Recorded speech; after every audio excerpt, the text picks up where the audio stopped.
j'invite tout le monde à faire, c'est trouver le chemin de la sérénité. C'est la seule chose qui compte, quoi. Parce que la sérénité, en fait, les gens parlent tant de bonheur, mais en fait, le bonheur, c'est probablement qu'une extension d'une première étape qui est une étape de sérénité, quoi. Il faut aller trouver ce petit truc. C'est important de trouver cette sérénité, elle est essentielle. Et donc, on n'en parle pas assez, mais il le faut. Et ça veut dire la sérénité avec soi-même, du coup avec les autres, avec l'environnement qui nous entoure, avec les choix qu'on fait. Il y a il y a quelque chose qui est de l'ordre de se regarder dans la glace et de faire des choses qui sont vraies par rapport à nous-mêmes, quoi. Ouais, je suis d'accord avec toi et d'un autre côté, là, tu vois, quand tu parles de trouver la sérénité, tu te montres toi et puis tu montres trouver la sérénité pour soi et je suis d'accord avec toi, mais j'ai le sentiment qu'on s'inquiète souvent pour des choses extérieures, tu vois? Je pense qu'il y a 2 grandes peurs un peu générales. La première, c'est la peur de pas être aimé. Bon, ça peut prendre plein de formes, mais ça fonde notre besoin de reconnaissance, de plein de façons différentes, tu vois? Peut-être que d'ailleurs, le fait de faire des Ironman ou des trucs comme ça répond aussi en partie à cette volonté, d'être aimé et reconnu par les autres. Donc ça, c'est la première Mhm. grande peur. Et la deuxième, c'est la peur de manquer. La peur de manquer parce qu'elle est liée à notre... Salut Jean. Salut David. Écoute, tu me disais que tu étais papa de trois garçons, c'est ça? Deux garçons et une fille. On a eu Deux garçons. 13, 11, deux garçons, et puis une fille qui a 10 ans. Ma femme m'avait dit, si le troisième c'est un garçon, il va falloir qu'on réfléchisse au quatrième. Moi, je t'avoue que trois, je me disais que c'était déjà pas mal, quoi. On a eu la même réflexion avec ma femme, mais donc on s'est arrêté à deux filles. Et donc papa, investisseur dans plus de 1000 startups, Ironman. C'est Ouais. quoi un peu la morning routine d'une machine humaine? T'as fait quoi ce matin? Ce matin, je me suis levé comme tous les matins à 7 heures, pile. À 7h05, 10, normalement, je suis en bas dans la cuisine et je prépare le café de ma femme et mon café et les tartines des enfants. Donc, le rituel, c'est je mets les tartines à griller et puis tu as du peanut butter, la pâte à tartiner Théo et Bia, du beurre, des confitures et je demande qui veut quoi. Et tous les matins, ça change. Et donc, je fais les tartines, je fais les tartines, je fais les tartines. Ça me met 10, 15, 20 minutes. Et puis après, à 7h40, c'est départ pour l'école. Donc, le lundi, c'est moi. Quand je suis là un peu plus longtemps dans la semaine, j'essaie d'y aller le vendredi. Le mardi, c'est ma femme. Le mercredi aussi. Jeudi, ils y vont avec une navette. Et puis, voilà. Et à 7h45, en fait, moi, ma journée démarre. Et donc, elle démarre soit par le sport, soit par les emails. Parce que je fais pas de rendez-vous le matin. Donc, le matin, c'est une phase productive. Et quand je fais du sport, généralement le matin d'ailleurs, c'est plutôt du sport que je fais de manière en endurance. Et là, par exemple, ce matin, je me suis levé, j'avais 150 emails. Bah, à la fin de mon vélo, il m'en restait plus que 13. Hein, tu vois. Ouais, après, il faut dire que pour toi, la gestion des emails fait complètement partie de ton métier puisque tu passes ton temps à être sollicité. Mais cette reprise de contrôle, je trouve, de l'organisation de nos journées, notamment en différenciant ce qui est important de ce qui est urgent, pour moi, ça a été un véritable game changer. Et comme toi, je me sens beaucoup plus intelligent le matin que l'après-midi.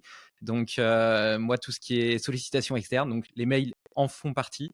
Je les réserve à l'après-midi et puis le matin, je me cale des sessions deep work où je travaille vraiment sur ce qui est important pour mon business, pour avancer sur les choses vraiment fondamentales et de fond, quoi. Et tu te laisses distraire pendant ces périodes-là? Non, et d'ailleurs, j'utilise même des technologies pour me protéger de la technologie en l'espèce de cold turkey que tu connais peut-être, qui me permet justement de bloquer l'accès à mes mails parce que j'ai une petite addiction à mes mails. Et puis heureusement, sur la partie WhatsApp, Instagram, etc. et LinkedIn, je suis un dinosaure, donc assez peu sensible à ces sollicitations externes. Parfait. Et tu as toujours eu, toi, cette organisation hyper pragmatique de tes journées ou c'est quelque chose que tu as développé avec le temps, avec l'âge peut-être et l'énergie diminuant? Je pense qu'il y avait un facteur qui est arrivé très tôt, moi, dans ma jeunesse, que quand j'étais petit, les gens me disaient, tu veux faire quoi dans ta vie? Et moi, je disais toujours, je vais devenir optimisateur. Je me disais, mais optimisateur, ça n'existe pas, genre, c'est pas possible. Je dis, bah si, regarde, il y a plein de trucs qui pourraient être optimisés, qui pourraient être mieux faits et tout. Les gens, ils sont là, ils font les choses en mode automatique, sans se poser la question de pourquoi ça existe. Je suis sûr qu'on peut faire mieux. Plus tard, je serai optimisateur.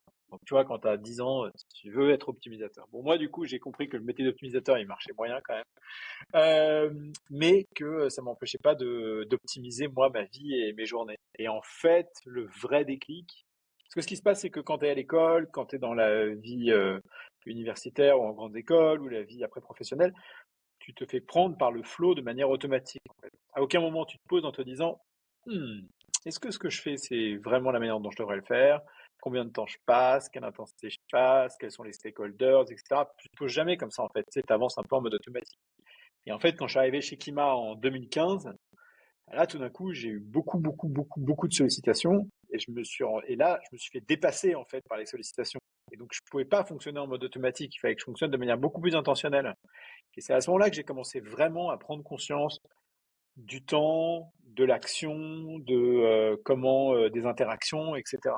Et là, et puis les choses se sont en fait goupillées étape par étape. Ça sert à rien de faire les choses en grand tout de suite. Mais au début, ben, j'ai réduit les durées de mes rendez-vous. Après, je les ai fait que l'après-midi. Ensuite, j'ai réduit aussi mes déjeuners.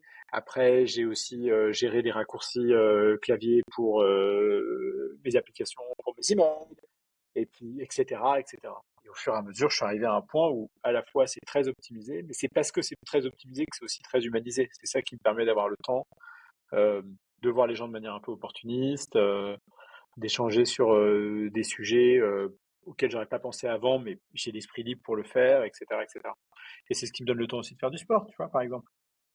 Ouais, et je trouve intéressant parce que, tu vois, dans ces contextes, souvent la contrainte, de la contrainte naît l'innovation et donc le fait de réduire les plages de temps, là, par exemple, tu parlais de tes calls, de tes meetings, que tu avais volontairement réduits et ben, ça t'oblige à être, de fait beaucoup plus efficace, pour certaines autres tâches, peut-être à mettre en place, des process, à gérer, des boucles, avec, des problèmes récurrents de façon plus efficace et donc moi, tu vois, j'ai des créneaux déterminés pour gérer mes mails, par exemple. Ouais. Ben, au début, ça a été difficile parce que, j'avais du mal à m'y cantonner et en réalité, grâce à ça, j'ai optimisé un tas de choses qui rendent mes process aujourd'hui beaucoup plus efficaces.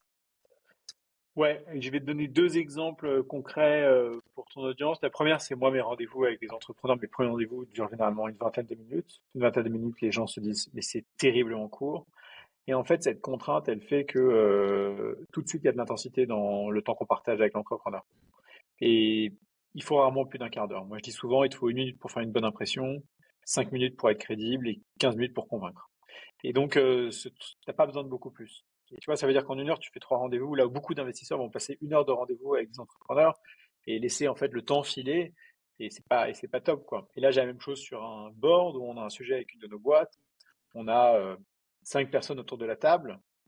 Et en fait, que tu cherches, c'est de manière assez organique, est-ce que les tâches se dispatchent correctement entre chacune des personnes.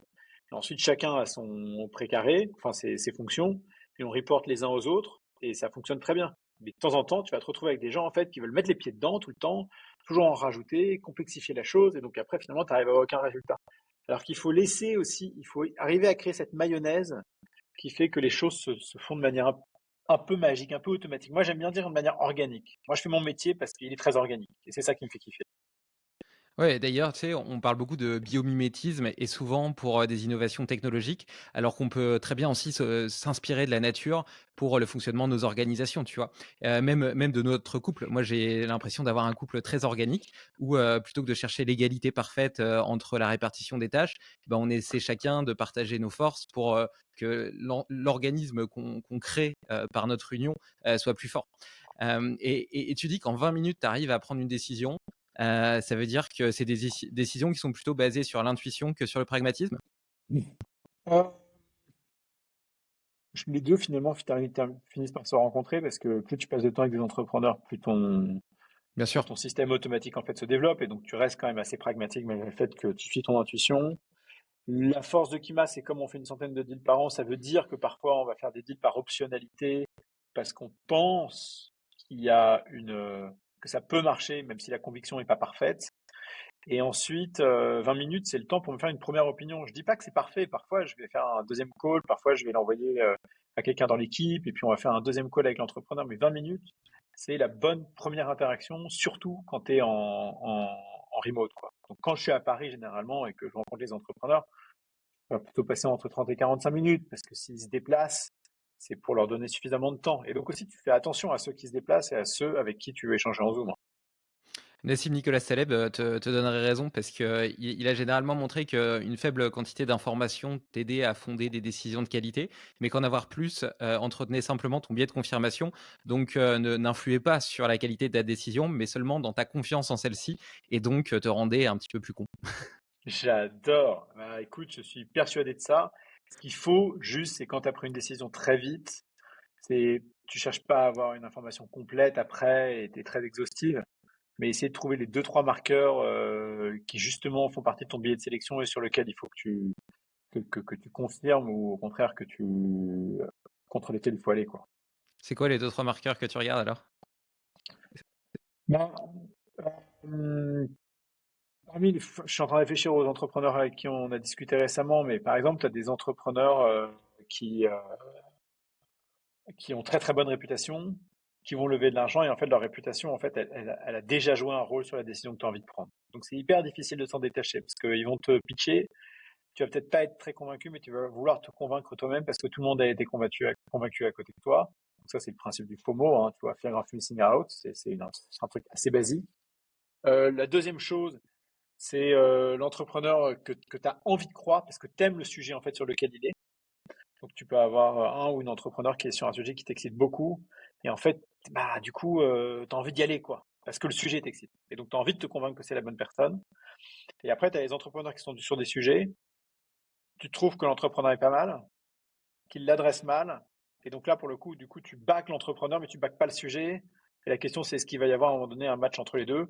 Et puis un dernier, c'est le billet c'est l'investisseur qui pitch la boîte mieux que l'entrepreneur lui-même ou elle-même. Ça, c'est un grand classique, ça.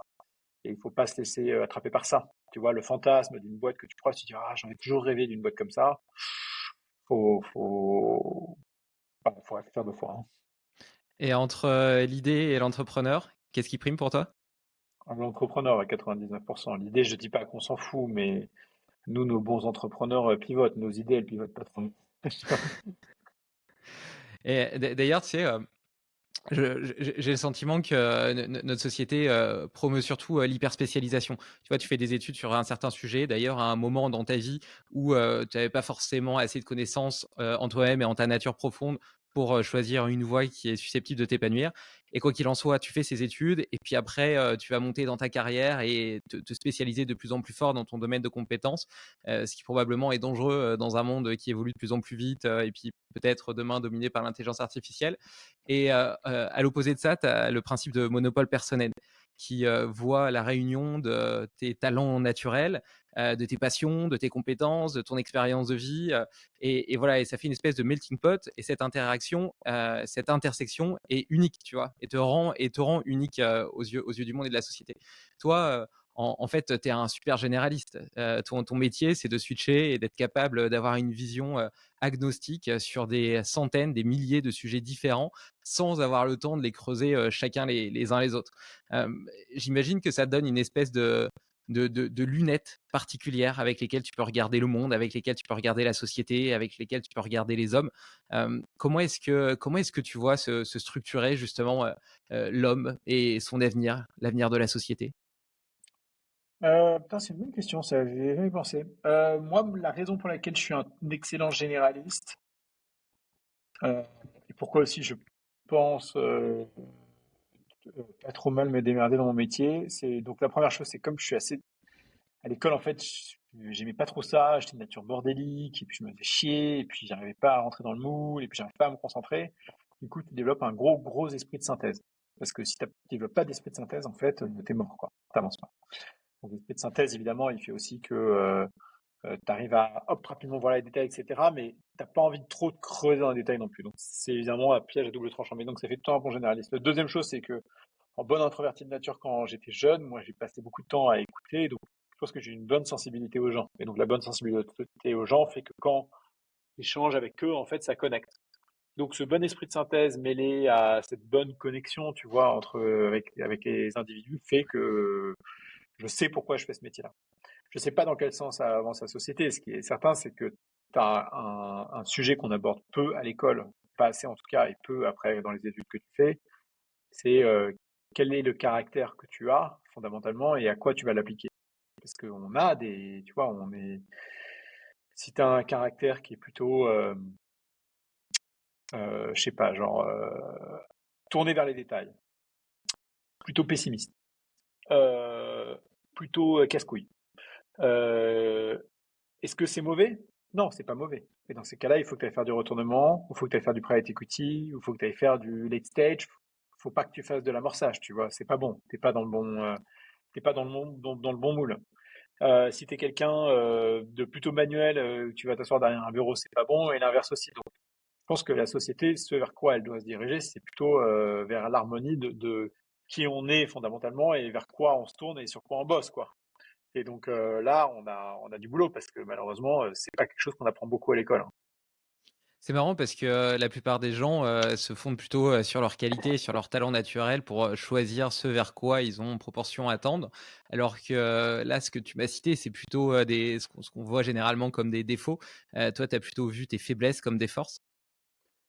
Moi, j'ai pas vu mes faiblesses comme des forces, mais je sais en quoi mes faiblesses m'ont aidé à développer de grandes forces, et je pense que c'est vrai pour tout le monde en réalité.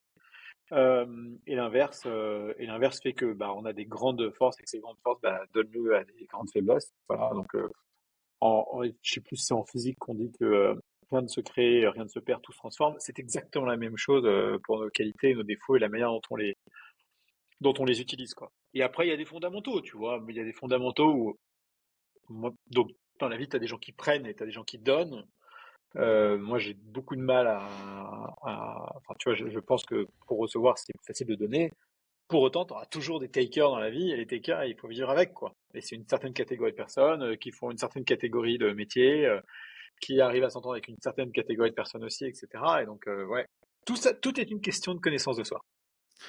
Et c'est marrant parce que, enfin, justement, tu as l'air d'avoir une excellente connaissance de toi, et tout à l'heure, tu me parlais de cette capacité à observer tes journées, à observer la façon dont ton énergie se dépense pour optimiser tes systèmes, et puis influer sur le cours du courant. En fait, si tu laisses les choses se faire et que tu es simplement en réaction, et ben, tu te laisses diriger par le courant, et si tu veux en prendre le contrôle, tu es obligé d'avoir une observation, claire de tout ça. Moi, j'aime bien faire des revues journalières. Donc, en fin de journée, j'aime bien observer ma journée, voir ce que j'ai fait sur les actions que je m'étais fixées, réfléchir à mes tops, à mes flops, noter quelques réflexions, une sorte de pratique de journaling. Et puis, je le fais aussi de façon hebdomadaire, mensuelle et annuelle, avec des questions différentes à chaque fois. Et ça me permet d'optimiser des systèmes, mes systèmes d'organisation, mes process, etc. Mais ça me permet aussi d'investiguer la façon dont je réagis face à telle ou telle situation, ma connaissance de moi, ce vers quoi, tu vois, bah, quand tu observes ton énergie, tu t'aperçois qu'il y a des choses, des tâches qui sont dans tes zones de génie et qui te donnent de l'énergie, d'autres à l'inverse qui t'en drainent parce que tu es probablement ni le meilleur, ni le plus passionné pour les effectuer. Peut-être que tu aurais intérêt à les sous-traiter par ailleurs. Tu te rends compte aussi qu'il y a des gens avec qui tu interagis et qui te donnent cette énergie, d'autres qui t'en drainent. Enfin, voilà, tout ça, au final, j'ai l'impression, sont autant d'indices qui te permettent de mieux te comprendre et puis de modifier l'organisation de ta vie, l'organisation de tes journées, ce dans quoi justement tu décides de fonder et d'impliquer ton intelligence. Toi, quels outils tu utilises justement pour choisir la courbe de ton destin et puis continuer cette introspection et cette connaissance fine de ta personnalité? C'est hyper intéressant ce que tu dis parce que tu es dans une catégorie dans laquelle je serai jamais. Tu vois, as une capacité à un moment donné. Moi, j'ai un stylo dans la main là. Je l'ai jamais utilisé, ce stylo. D'ailleurs, je n'ai jamais utilisé de stylo. Je prenais pas de notes à l'école. Je dessinais vaguement. J'avais du mal. Et à chaque fois que j'ai ouvert une app de to-do ou de notes, etc., en fait, je m'en sors pas. Donc, sur mon iPhone, j'ai sur le home screen mes rappels avec les 3 derniers items de mes rappels, mais c'est plus pour un système d'urgence que vraiment un système de notes. Et sur ce truc-là, c'est peut-être la seule chose que je note vraiment. Le reste, et je te parlais de choses que je fais de manière organique, tout se fait de manière organique. J'ai décidé que les rendez-vous se feraient 20 minutes. J'ai mis en place un calendrier pour ça. J'ai décidé que je ferais mon inbox zéro au moins une fois par semaine, si ce n'est deux, et je m'organise pour ça aussi, etc., etc. Et en fait, moi, je modifie un peu au fil de l'eau, et chaque semaine, elle me donne la gouache parce que j'ai eu un nombre d'interactions de qualité suffisante, parce que j'ai l'impression d'avoir avancé sur des sujets, et parce que j'ai l'impression de continuer à défendre les valeurs pour lesquelles je fais ce que je fais. Et ce truc-là, il est important. Donc, c'est marrant parce que je pense qu'il faut se déstresser quand on est bordélique ou pas organisé, ou qu'on n'a pas l'habitude de prendre des notes et de faire trop de deep work, etc., comme tu disais tout à l'heure. Il faut se déstresser de ça. C'est pas parce qu'on est bordélique ou qu'on ne prend pas de notes ou qu'on a peu d'outils qu'on ne peut pas mieux s'organiser. Et à l'inverse, quand on a la chance d'aimer le papier ou d'aimer les outils, d'aimer prendre des notes, etc., on n'a aucune excuse pour pas s'améliorer. Mais il ne faut pas tomber dans le travers des gens que je vois qui utilisent des apps, tu sais, de mind mapping et tout. C'est comme les gens qui mettent du stabilo sur leurs bouquins. Je veux savoir, ces gens-là qui mettent le stabilo sur le bouquin, est-ce qu'ils retournent sur la page sur laquelle ils ont mis le stabilo, tu vois? Il n'y en a pas beaucoup. Et en fait, quand tu fais du mind mapping, c'est pareil. Tu mind maps parce que ça t'aide. Est-ce que tu y reviens beaucoup? Non. Et donc, il ne faut pas tomber dans l'extrême. Moi, dans mon cas, bordélique, où en fait, j'ai décidé d'abandonner, tu vois, genre le fait que je pouvais être organisé, ou je pouvais être organisé, que je pouvais être rigoureux. Non. Régulièrement, je me bute à essayer de faire les choses de manière un peu plus rigoureuse que la veille. Et à l'inverse, quand tu es extrêmement organisé dans le détail et tout, il faut pas tomber dans le travers de mettre ça à toutes les sauces, quoi. Et donc, il y a un équilibre à trouver. Ouais, je suis d'accord, c'est sympa d'avoir, cet exemple, de gestion un peu freestyle, même s'il y a quand même des grandes règles que tu respectes, parce que c'est pas celle qui est promue et qui est la plus entendue et en même temps, c'est rassurant pour ceux qui ont ce type de fonctionnement-là. Après, tu vois, moi, j'ai le sentiment que tout est stresseur, pas dans le sens négatif, du terme, mais que, tu vois, tout potentiellement est une charge cognitive. Les choses positives comme les choses négatives. Tu vois, par Mhm. exemple, le fait de faire du sport, ben, c'est un stress positif, certes, mais c'est quand même un stress, c'est une charge pour mon organisme, etc. Et comme je suis quelqu'un de passionné et que j'ai une vie, je pense que j'ai une tendance hyperactive, eh bien, j'essaie au maximum de contrôler mes stresseurs pour choisir mes sources de stress. C'est-à-dire que le fait de savoir que le matin, je me lève, j'ai telle routine, je fais tac, tac, tac. Ensuite, que ma journée, elle est planifiée, que ce matin, j'ai décidé de travailler sur tel projet et que je me focus là-dessus parce que c'est le truc qui est important pour moi actuellement, que l'après-midi, je vais traiter mes mails, etc. Et puis qu'après, je vais m'accorder un petit temps dédié à la formation, puis qu'après, j'irai faire mon sport et que je m'occuperai de mes enfants. Et ben, tu vois, cette organisation assez militaire, clairement, eh bien, réduit énormément, j'ai l'impression, la charge cognitive liée à la prise de décision, liée aussi à la peur d'oublier des choses, dans le sens où quand tu as toujours plein d'idées dans ton cerveau, le fait de les noter, quelque part, ça t'en libère. Donc j'ai un vide cerveau, par exemple, ça doit être l'application qui me sert le plus, c'est mon vide cerveau où je note tout, tu vois, les trucs que je dois pas oublier, les nouvelles idées que j'ai, etc. Et puis, comme ça, je dois pas arrêter la tâche que je suis en train de faire pour aller la noter, paf, je la mets juste de côté, puis je la regarderai plus tard. Et tu vois, tu peux extrapoler d'ailleurs cette vision-là à tout, à la nourriture, à la qualité de l'air que tu respires. Enfin, tu vois, j'ai envie de marcher sur les lignes de crête. Je sais que par la vie que je mène, eh ben, il suffit d'une petite bourrasque pour tomber d'un côté ou de l'autre. Donc, je Mhm. contrôle tout ce qui est en mon pouvoir pour m'autoriser le fait de faire des choses extrêmes. Et je sais pas si ça te parle, ça. Ah.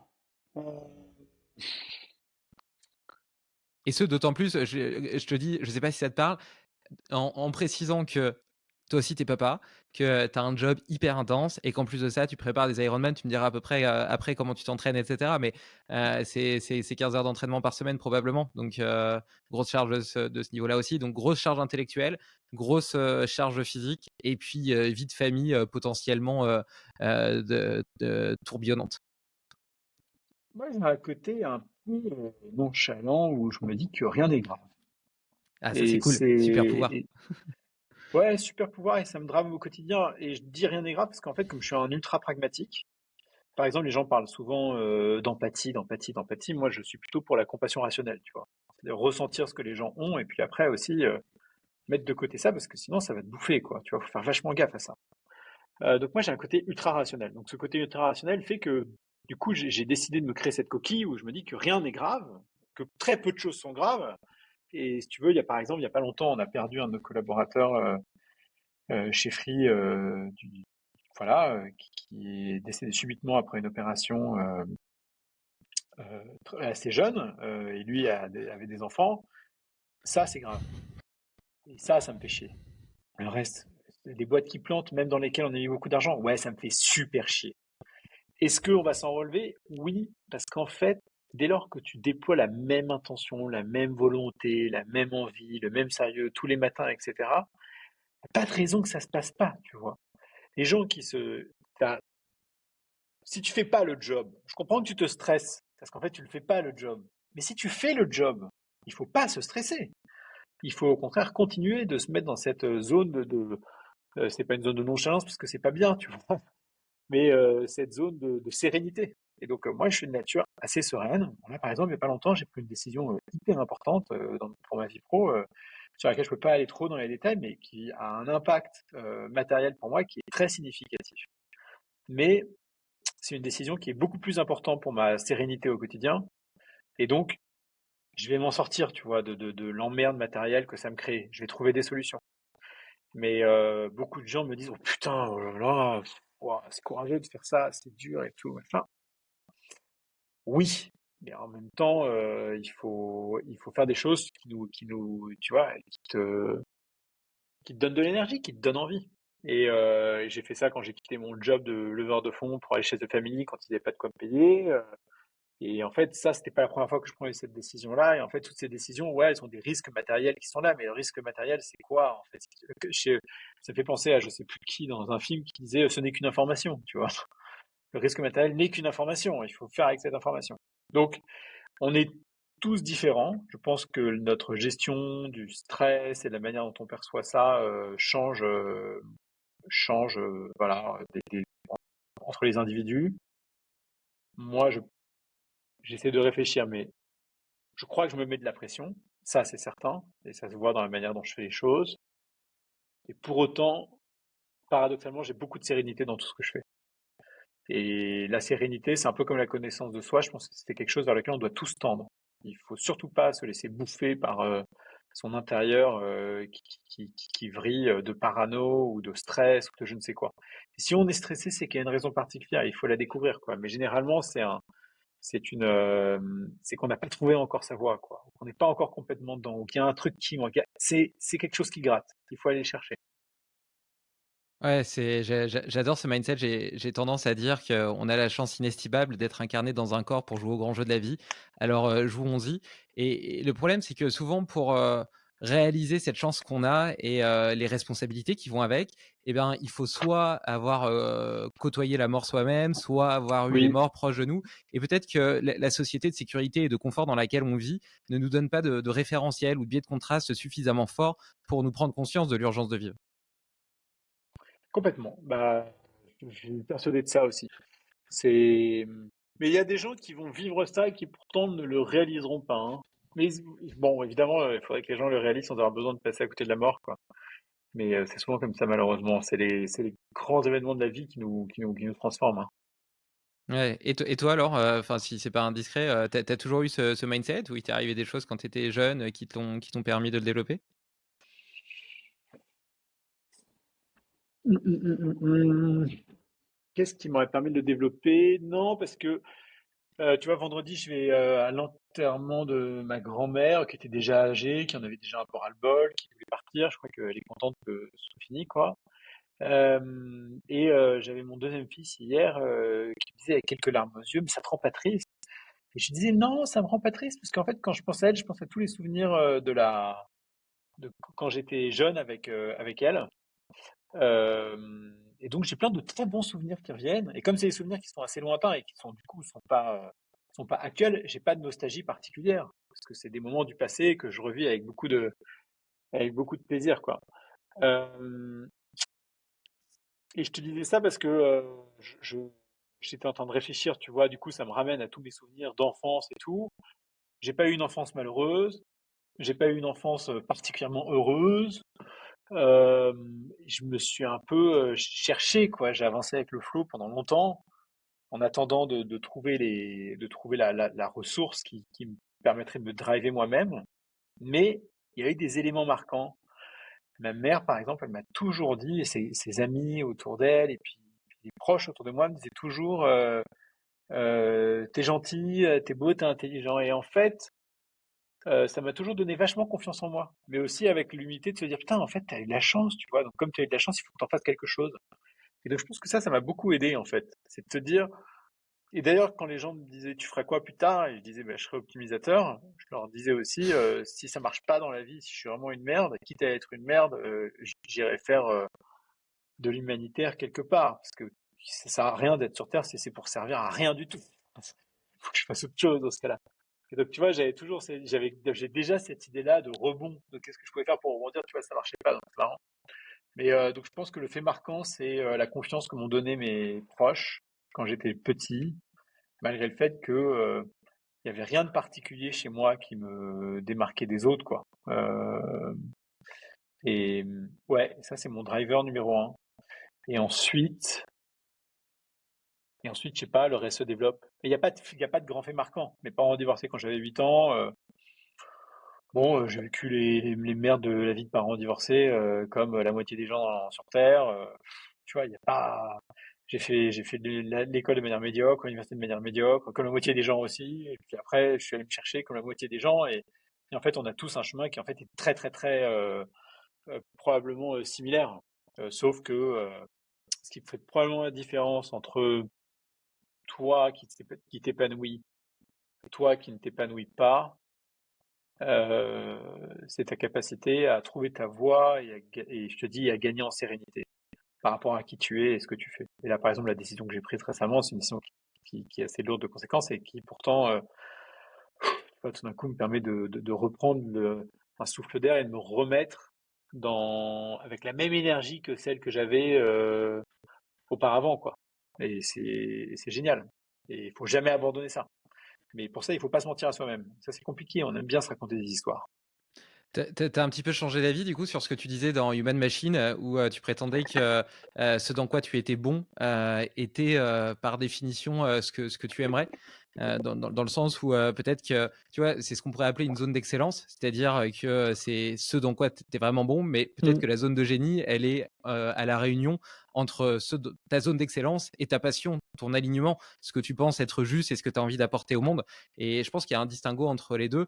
Moi, sur la première partie de ma vie, j'ai fait des choses dans lesquelles j'étais bon, et c'est vrai que ça t'apporte une forme de gratification, d'excitation, mais peut-être qu'il manque une sorte de sens transcendantal qui crée au bout d'un moment, quand tu commences à grandir et à mieux te connaître, une forme de tension qui est peut-être celle que tu vis d'ailleurs maintenant.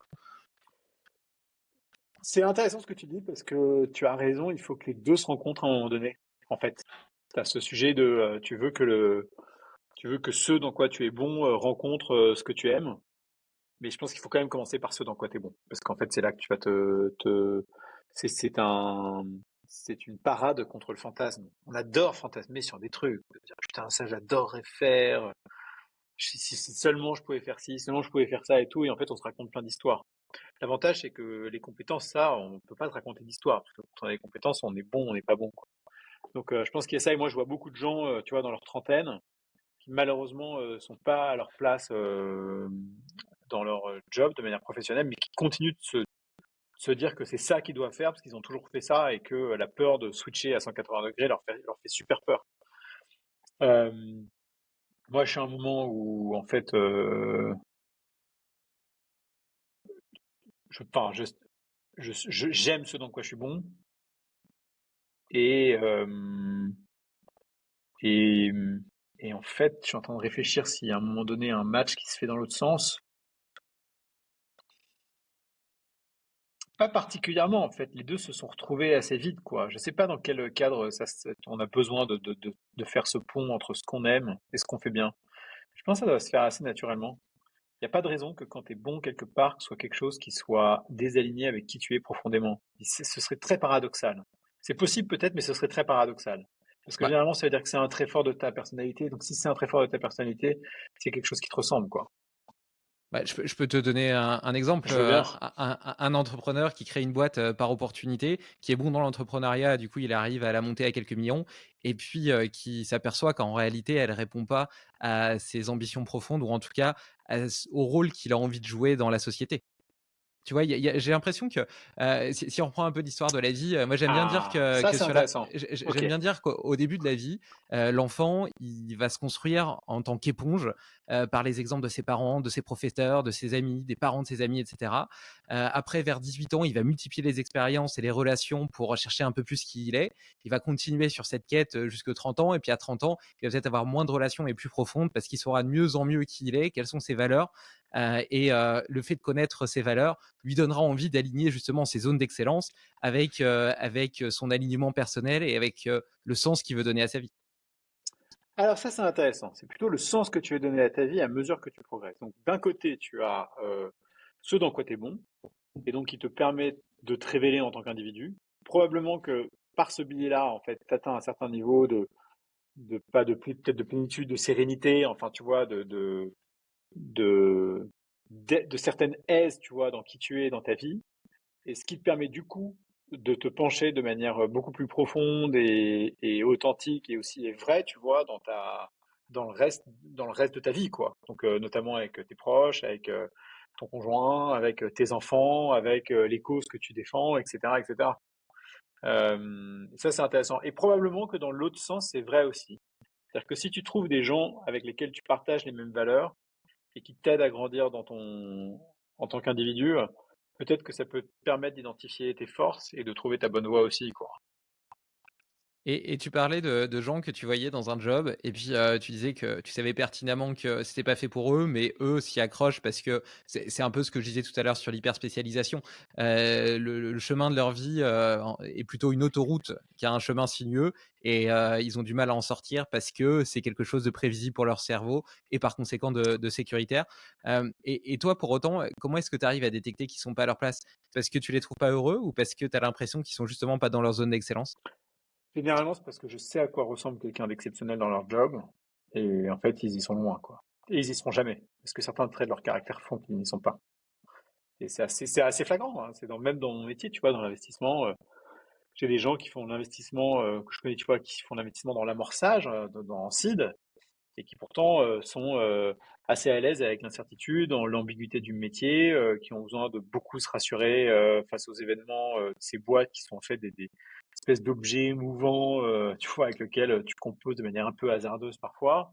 Je me dis, mais putain, mais pourquoi est-ce que ces personnes-là, en fait, font pas le job au stade d'après, ou différemment, ou je ne sais quoi, tu vois. Et je le vois, ils sont à des années-lumière de tous les autres professionnels du secteur qui font ça mieux qu'eux. Tu dirais que tu es obsédé par l'excellence? Parce que je pose la Ouais. question parce que Ouais, ouais, je suis tu obsédé par l'excellence. Non, mais je suis obsédé par l'excellence parce qu'en fait, je suis obsédé à l'idée tu vois, faut avoir l'envie de faire les choses bien. Et quand enfin, c'est comme, enfin, tu vois, en fait, je suis pas obsédé par, exactement. C'est quoi? Je suis obsédé par l'excellence, mais pas par la réussite. mmh. Je m'en fous que les gens réussissent ou pas. Et quand ils font quelque chose, qu'ils le fassent avec un maximum d'intention, quoi. Et qu'ils le fassent bien, si possible. Donc, je racontais souvent cette histoire, mais quand mon fils avait ses d'escrime, compète d'escrime, c'est 5 heures. Tu te déplaces dans un stade, il est dimanche, tu as 5 heures de compète d'escrime. Bon, ben moi, pendant qu'il fait pic-pic, je fais mes emails. Mais c'est quand même un commitment, quoi. Donc, tu arrives là-bas et tu dis à ton gosse, en fait, t'es pas là pour gagner, mais si tu participes, t'es gentil, tu te donnes, quoi. Tu vois, tu fais des choses avec envie, avec force. Faut que tu te battes. Bah, dans la vie de tous les jours, c'est pareil. Moi, je comprends pas pourquoi les gens viennent bosser le matin si c'est pas pour y mettre les bonnes intentions, quoi. Ça sert à rien dans ces cas-là. Faut aller faire autre chose. Bon, en fait, ça recolle un petit peu avec, ce côté optimisateur. Quand tu adores optimiser les choses, que ce soit matérielles ou humaines et ben, tu as tendance peut-être à fantasmer ou idéaliser, une situation telle qu'elle pourrait être plutôt que telle qu'elle est et Complètement. Mais en même temps, moi, je passe mon temps à financer des boîtes qui sont bourrées d'imperfections et ça me dérange pas. oui, mais peut-être parce que tu sais comment est-ce qu'elle pourrait tendre vers la perfection. Parce que je sais pas. Je pense que parce que en fait, je connais les forces et les faiblesses des entrepreneurs qu'on finance. Et donc, moi, mon obsession, ou plutôt mon rêve à chaque fois, c'est de s'assurer que l'entrepreneur arrive à pallier ses faiblesses en s'entourant des bonnes personnes. Parce qu'un bon entrepreneur, c'est quoi? C'est quelqu'un qui met du rythme. Sinon, ça sert à rien d'avoir une start-up, parce que c'est ça qui te différencie de quelque chose d'un peu plus gros, tu vois. Deux, il faut de l'adaptabilité, parce que tu commences de zéro et en fait, tu vois, tous les chemins te mèneront potentiellement au succès, donc il faut savoir s'adapter. Et trois, bah, savoir s'entourer, quoi. Et donc, moi, donc, tous les entrepreneurs que je finance, en fait, ce qui me plaît, c'est qu'ils s'entourent de gens qui arrivent, tu vois, à combler correctement leurs lacunes pour mieux avancer. Tu te vois plus comme un investisseur ou comme un coach? Non, pas comme un coach. Alors, pas comme un coach, parce que le job d'un coach, c'est vraiment un job d'abnégation où tu fais attention au rapport que tu installes avec la personne. C'est un rapport qui est confidentiel. C'est un rapport qui doit être transactionnel pour pas être trop émotif. C'est un rapport sur lequel il faut que tu aies un objectif donné. C'est un rapport qui en fait est quand même assez structuré, le rapport de coaching. Si dans le coaching, tu n'es pas assez structuré, malheureusement, tu peux vite tourner en fait dans une pratique qui est pas assez encadrée et qui peut avoir de mauvaises conséquences en fait sur ta pratique. Le job d'investisseur, à l'inverse, c'est un job qui est un job, si tu le dis comme ça, qui est un job financier, quoi. Ton job, c'est de mettre de l'argent dans des boîtes qui vont faire du retour à la fin. Moi, mon job, et en fait, tu sais quoi, c'est marrant parce que ça me fait penser à quand j'étais jeune et je disais que je voulais être optimisateur. Moi, mon job aujourd'hui, c'est d'être un believer, tu vois. C'est de croire dans les entrepreneurs, de les financer avec les moyens qu'on a, et de temps en temps de prendre des paris un peu plus osés, de les financer un peu plus, ou de leur sauver la mise à un moment donné où tu as l'impression que tout va s'écrouler, et une fois ça va passer, une fois ça passera pas. Et ça nous est arrivé plusieurs fois, ça d'ailleurs. Et donc, ouais, moi, mon job, c'est d'y croire. Je crois dans les gens qui ont du courage, qui s'arrachent, qui s'accrochent, qui veulent faire des boîtes. Voilà, mon quotidien, c'est d'y croire. En fait, pour refaire un lien avec la nature et le biomimétisme, tu es une sorte d'enzyme. Ton boulot, c'est de Grave. catalyser, l'espèce, d'énergie, de feu intérieur des entrepreneurs pour leur permettre, de réaliser de grandes choses. C'est marrant quand tu parles de ces boîtes, de ces startups qui sont passées au bord du gouffre et finalement qui ont super bien réussi. Il y en a plein des histoires comme ça. Mhm. Avec ton expérience, comment est-ce que tu, différencierais la persévérance de l'obstination? Attends, tu peux me répéter ça? Comment est-ce que tu différencierais la persévérance, c'est-à-dire le fait d'être suffisamment résilient et motivé et Mhm. antifragile pour passer par-dessus les embûches, de l'obstination, c'est-à-dire continuer alors que d'un point de vue pragmatique, tout te montre que tu devrais arrêter? Et en fait, attends, excuse-moi, je rajoute encore un Vas-y. petit élément pour complexifier la question. Souvent, j'ai l'impression qu'on qualifie la qualité de nos décisions par rapport aux résultats. C'est un biais de résultat. Alors qu'on devrait les juger par rapport aux informations qu'on avait à disposition à ce moment-là. Et donc, peut-être que il serait facile de se dire que dans les cas des startups qui ont réussi, eh ben, c'était de la persévérance, et dans celles qui ont échoué, c'était de l'obstination. Alors qu'en réalité, ça nous renseigne simplement sur le fait que la décision a rencontré un environnement favorable, alors que dans l'autre cas, peut-être pas, mais pas forcément sur la qualité de la décision au moment où elle a été prise. C'est un peu complexe, hein, ce que je dis. Non, non, mais complètement. Moi, je dis souvent qu'il y a la différence entre la folie et la stupidité, c'est que les gens stupides ne se sont pas posé la question de pourquoi ils continuent. Ça me Et en plaît. fait, dans la persévérance ou l'obstination, il y a un peu de ça, quoi. L'obstination, c'est mettre un espèce de rempart aux informations que tu reçois qui te permettent de savoir s'il faut que tu continues ou pas, quoi. Alors que la persévérance, je pense que tu sais qu'il y a un chemin où putain, on peut y arriver, quoi. Et donc la persévérance, c'est de se dire, ah, et encore ce dernier effort, ou cet avant-dernier effort, ou cet avant-avant-dernier effort, pour arriver vers la fin, quoi. Mais la persévérance, c'est quelque chose où tu vois le bout du tunnel. Dans l'obstination, j'ai l'impression que tu vois pas le bout du tunnel. Tu vois juste un mur et tu continues de taper comme un connard sur le mur, quoi.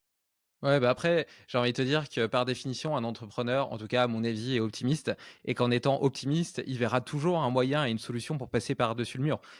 Donc, ce qui ne veut pas forcément dire qu'il y arrivera ou qu'après ce mur-là, il n'y en Mais aura là, pas il encore 10 autres. persévère. Il Mais là, il persévère. persévère. Il monte le mur. Il est pas en Ok. train d'essayer de casser le mur. Il monte le mur. Heu et d'ailleurs, tu vois, j'ai le sentiment que lorsque tu crées lorsque tu te lances dans un projet, tu as cette espèce de feu intérieur, cette folie, cette énergie, heu, vraiment extrêmement puissante qui te permet de te transcender et de déplacer des montagnes, et qu'elle est extrêmement utile au début parce que c'est grâce à ça que tu peux faire 10 métiers en un, travailler 80 heures par semaine et puis être toujours suffisamment motivé pour continuer. Et pour autant, après 2 ans ou 3 ans, quand ta boîte elle commence à marcher, à avoir de l'attraction, bah, cette énergie elle peut te brûler. Et c'est pour ça que 70-75% des entrepreneurs souffrent de fatigue chronique, qu'il y a autant de Mhm. burn-out, etc. Et j'ai l'impression que à ce moment-là, il y a un switch qui doit s'opérer entre ce qui t'a permis de démarrer et puis la posture maintenant que tu dois avoir, qui doit être une posture beaucoup plus équilibrée. Tu dois devenir un capitaine fort dans la tempête. Et pour être un capitaine fort dans la tempête, rééquilibrer ta vie pour suffisamment bien dormir, gérer tes émotions, peut-être méditer comme tu en as parlé dans Human Machine. Enfin voilà, avoir un tas de petites choses, de petits garde-fous qui te permettent, le moment donné, de prendre la bonne décision. Et si tu dois traverser une tempête, de rester fort malgré tout.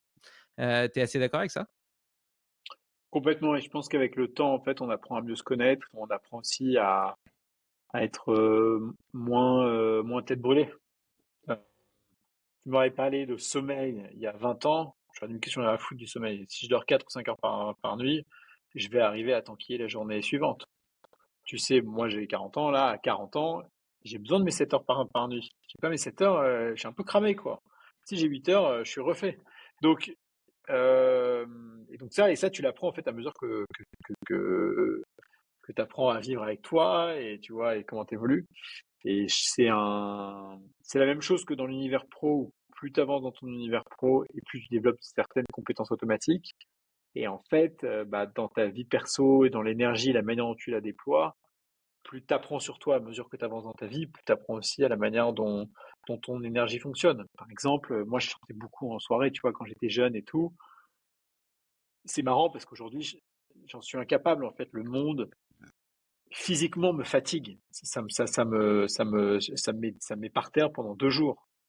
J'avais pas de migraine quand j'étais jeune. J'ai eu beaucoup de migraines chroniques ces dernières années. Alors plus depuis que je me suis remis au sport, mais tu vois, mais j'en avais énormément. Euh, et tu apprends ce que tu tolères en termes de nourriture, ce que tu tolères moins, ce que tu aimes moins, etc. En fait, même, tu t'apprends sur toi, quoi. Et puis, à mesure que tu apprends sur toi, tu déploies ton énergie différemment. Je trouve ça hyper intéressant d'ailleurs. Et je pense qu'on ne s'en rend pas compte, c'est comme les enfants. Les gens te parlent d'enfants, ils te parlent d'enfants, mais en fait, tu ne sais vraiment ce que c'est que quand tu en as. Et bah, sur l'énergie, quand tu as 40 versus 30 versus 20 ans, c'est exactement la même chose. Tu n'en as aucune idée tant que tu peux passer par là. C'est marrant parce que tu parles, des enfants et justement je pense qu'ils sont un excellent révélateur, de l'impact de la gestion de ton énergie sur la personne que tu as décidé d'être.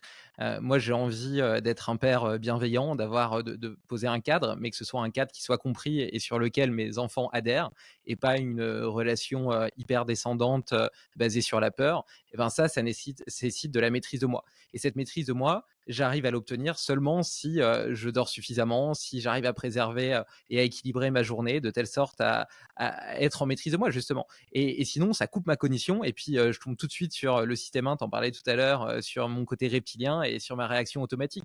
Et c'est représentatif de la façon dont fonctionne mon cerveau. Donc là, l'enfant, enfin ma fille en l'occurrence, c'est juste une façon de m'en apercevoir. Mais si je fonctionne comme ça avec elle, en tant que chef d'entreprise, je vais fonctionner de la même façon. Donc c'est intéressant de voir aussi, tu vois, souvent, peut-être que moi, je me suis construit, tu vois, avec l'idée qu'un entrepreneur, ça devait travailler 80 ou 100 heures par semaine. Je culpabilisais dès que je travaillais moins. Et je m'aperçois aujourd'hui que le fait de moins travailler, mais mieux, euh, justement, en préservant les différentes énergies qui me permettent de donner le meilleur de moi, est beaucoup plus important et au final rentable en termes d'impact pour ma boîte, pour ce que je crée, etc. Et toi, tu voyais l'évolution de cette connaissance euh, sous le prisme de l'âge, comme une compensation au fait de vieillir et à cette énergie qui décroît. Mm. Moi, j'ai une expérience différente où j'avais l'impression d'exprimer mon plein potentiel à 25 ans. Et en réalité, maintenant, j'en ai 32 et j'ai l'impression d'avoir accédé à une beaucoup plus grosse partie de mon potentiel, justement par le fait de mieux maîtriser mon environnement de vie et mon équilibre de vie.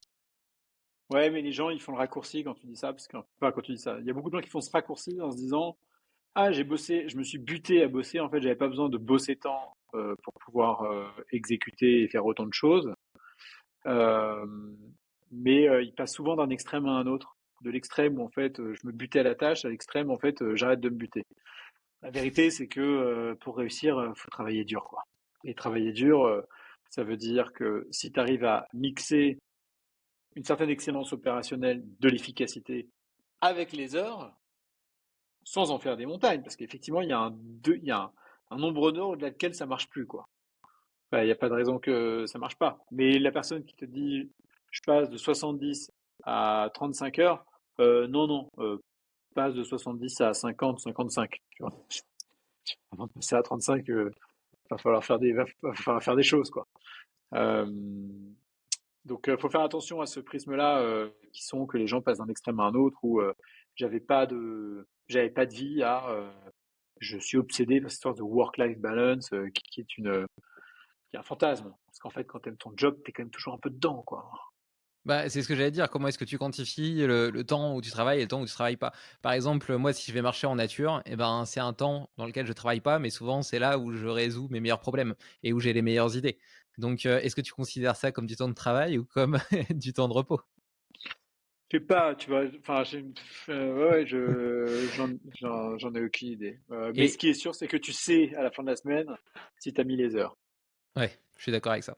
Je suis d'accord avec ça et d'ailleurs, ça me pose la question de justement, comment est-ce que tu vois l'équilibre, toi, dans ta vie aujourd'hui? Est-ce que c'est quelque chose de cyclique? C'est-à-dire qu'il y a des moments où c'est complètement déséquilibré, sur le business, Non, par c'est fini exemple, et puis ça. après que sur la famille, puis après que sur le sport, où, tu as réussi à trouver un vrai équilibre, au quotidien? C'était le cas, ça pouvait être cyclique, mais c'est fini ça. Je suis quand même beaucoup plus organisé. Il y a juste un sujet, c'est qu'en fait, j'ai quand même fait un peu de sacrifice sur ma vie sociale amicale. C'est-à-dire que j'ai quelques amis proches à Aix et d'autres à Paris que je vois de temps en temps, mais euh, souvent en fait, bah, vu que mes déjeuners vont être rythmés par un peu plus l'entraînement que des déjeuners extérieurs, ou que quand je vais aller à Paris le soir en fait, j'ai envie de bien dormir parce que le matin à 7 heures j'ai envie d'aller à la piscine, enfin tu vois, des trucs comme ça. Bon bah du coup, tu shrinks un peu cette partie-là et fallait savoir, tu vois, tu shrinkais soit le boulot, soit l'entraînement, soit la famille, soit les amis. Bon bah ça s'est plutôt fait dans ce coin-là, là, du côté des amis et j'assume, hein. Et après, j'essaye d'avoir toujours ce temps défini pour la famille en semaine et le week-end. Pareil pour le sport, à des horaires qui font que ça fonctionne avec mon activité professionnelle. Et à la fin de chaque semaine, oui, tu peux avoir une ou deux tâches sur lesquelles tu es un peu à la bourre.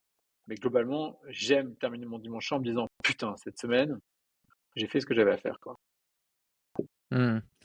C'est marrant parce qu'on me demande souvent comment j'arrive à faire, autant de choses dans mes journées ou dans mes semaines et en fait, comme toi, on pense pas à ces sacrifices qu'on fait, mais parce que moi je les vis pas non plus spécialement comme des sacrifices parce que je suis passionné par ce que je fais, mais c'est vrai que j'ai peu d'interactions, sociales à part à certains moments, définis. Je regarde pas Netflix, ou très peu la télé, enfin tu vois? Il y a plein de trucs et en fait, c'est devenu tellement des habitudes que j'en ai même plus conscience, et d'ailleurs récemment, je me suis, quand même aperçu que je considérais peut-être l'investissement dans les relations amicales comme, un investissement, heu, nul, non pas dans le sens où il m'apporte rien, mais dans le sens où, au regard de ouais, si je l'apprécie seulement d'un point de vue pragmatique, il arrivait au dernier rang de mes priorités et je m'aperçois quand même aujourd'hui, et j'en reviens un petit peu, que c'est quelque chose qui me nourrit, qui m'élève, surtout si c'est avec des gens qui partagent tes valeurs, qui challengent ta façon de voir le monde, et qu'en réalité, même si, je peux pas mesurer, l'impact que ça a,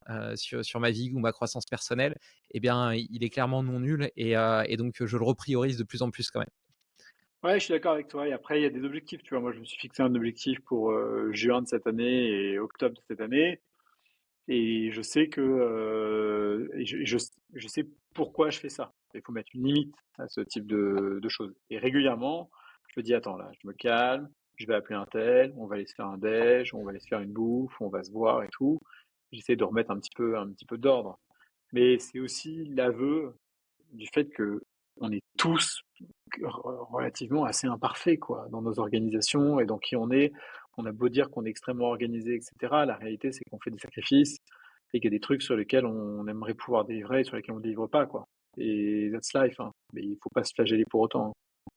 Et j'ai bien aimé aussi, le fait que tu dises que, tu aimais bien avoir fini ta semaine le dimanche, parce qu'on a souvent cette vision de la semaine du lundi au vendredi et cetera et puis surtout de plus en plus, là, avec cette histoire des semaines de 4 jours où tu essaies de remplir un maximum du lundi au jeudi et puis après ça te fait 3 jours de week-end et moi j'ai un fonctionnement complètement inverse où, j'aime bien travailler tous les jours, même en vacances, et par contre à chercher l'équilibre plutôt dans ma journée et dans mon quotidien, que bosser comme un taré, pendant 4 jours et puis après être tout concentré et puis après avoir 3 jours, pour souffler, quoi.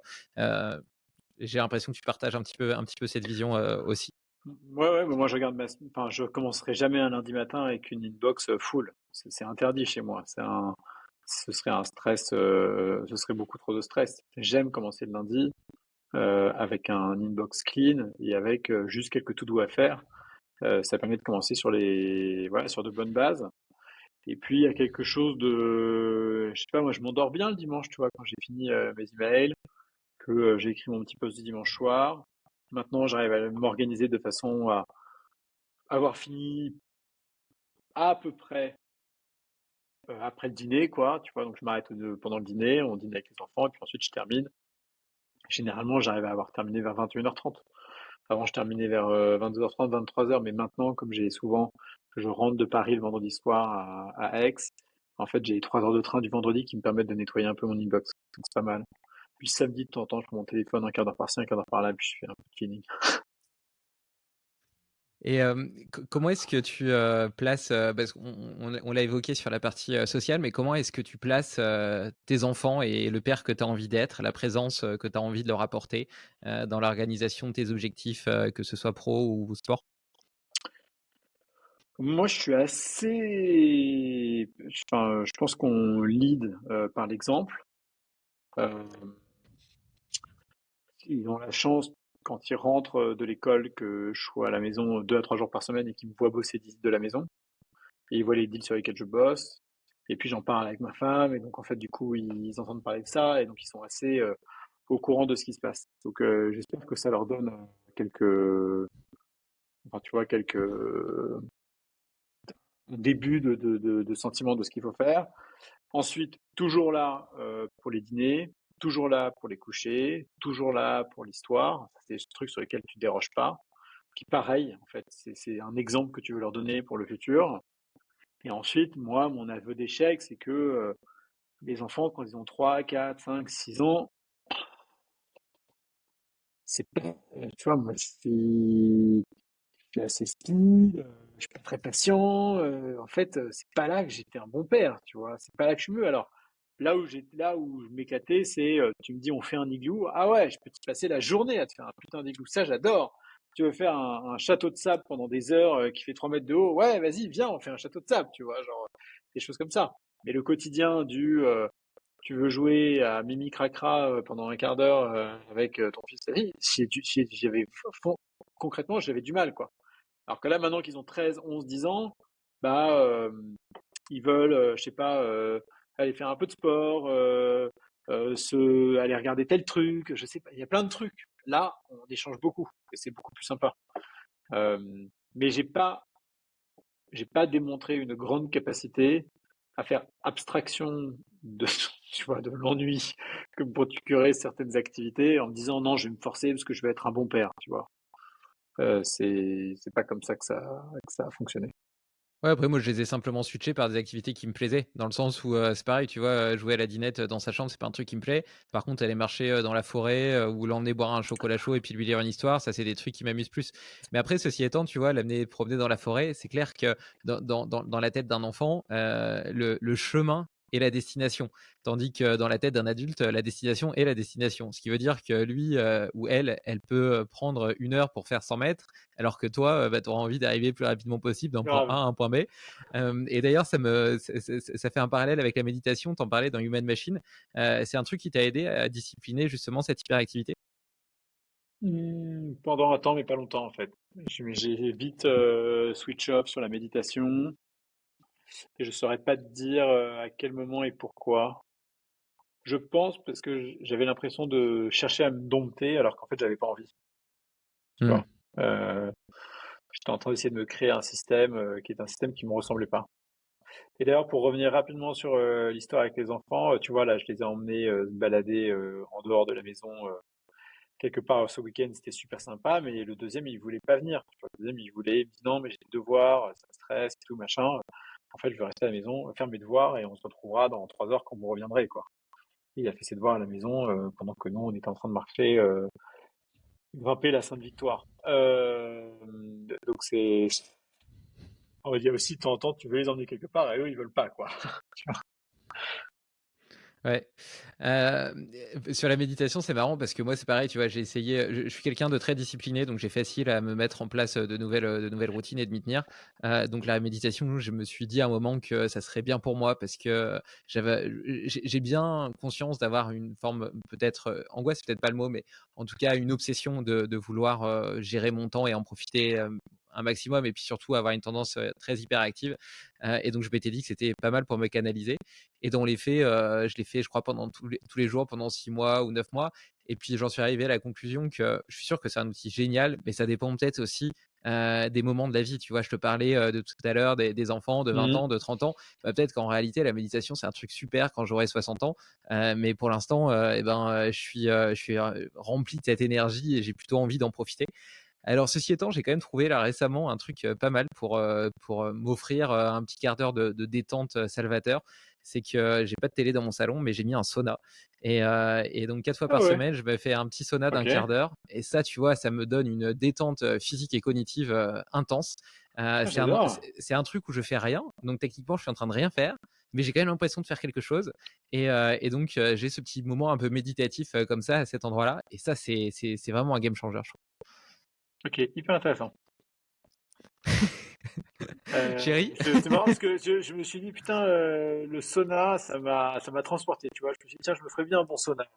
Bah ouais, parce que j'avais déjà remarqué que ça me faisait du bien, mais en même temps, j'avais jamais le temps d'aller dans un endroit où il y en avait un.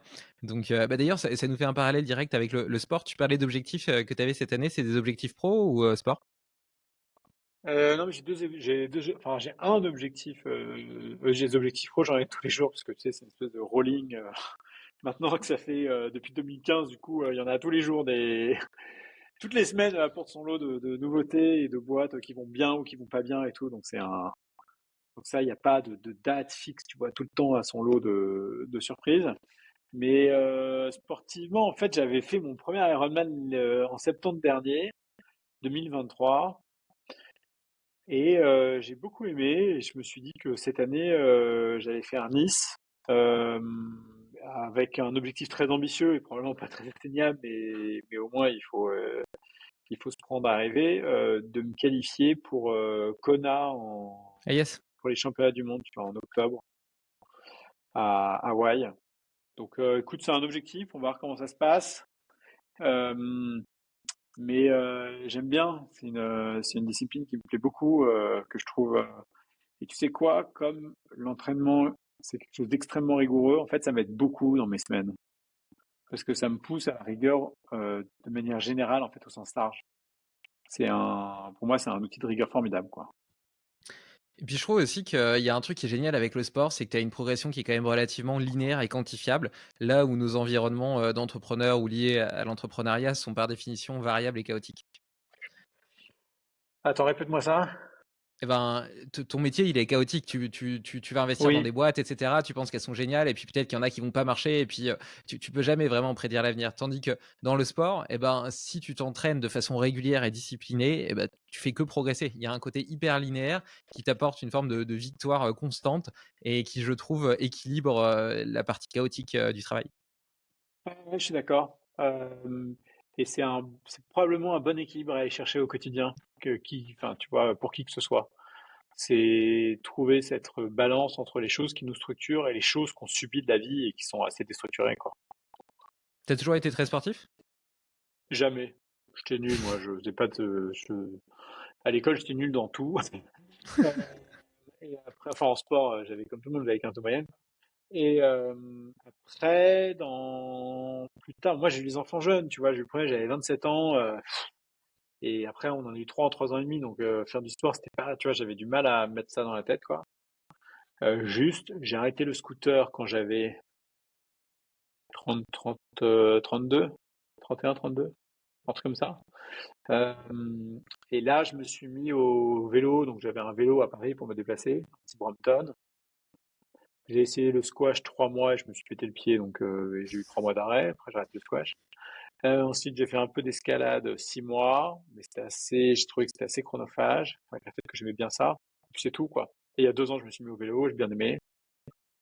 Il y a 9 mois, j'ai fait mon premier demi-Ironman. Je Attends. Comment il y a 2 ans, tu te mets au vélo et j'ai bien aimé, je me mets dans la tête Bah, de courir un Ironman ou un demi-Ironman? non, en fait, ce qui s'est passé concrètement, c'est que j'ai un copain qui me dit un jour, euh, c'est quoi, c'était en mars 2023, il y a moins d'un an, hein.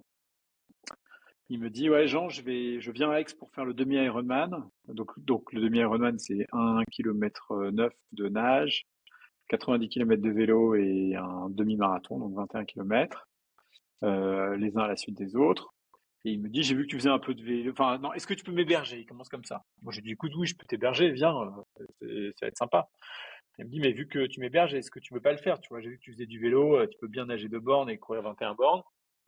Et je me suis dit, ah, ok, ouais, c'est un bon challenge, écoute, je vais faire ça. Donc, je me suis inscrit. Et bon, bah, la brasse, j'en ai chié. Parce qu'en fait, enfin, de la nage, j'en ai chié parce que comme je savais pas crawler, j'ai fait la brasse, quoi. Le vélo, ça allait à peu près comme je m'étais mis au vélo un peu plus d'un an avant.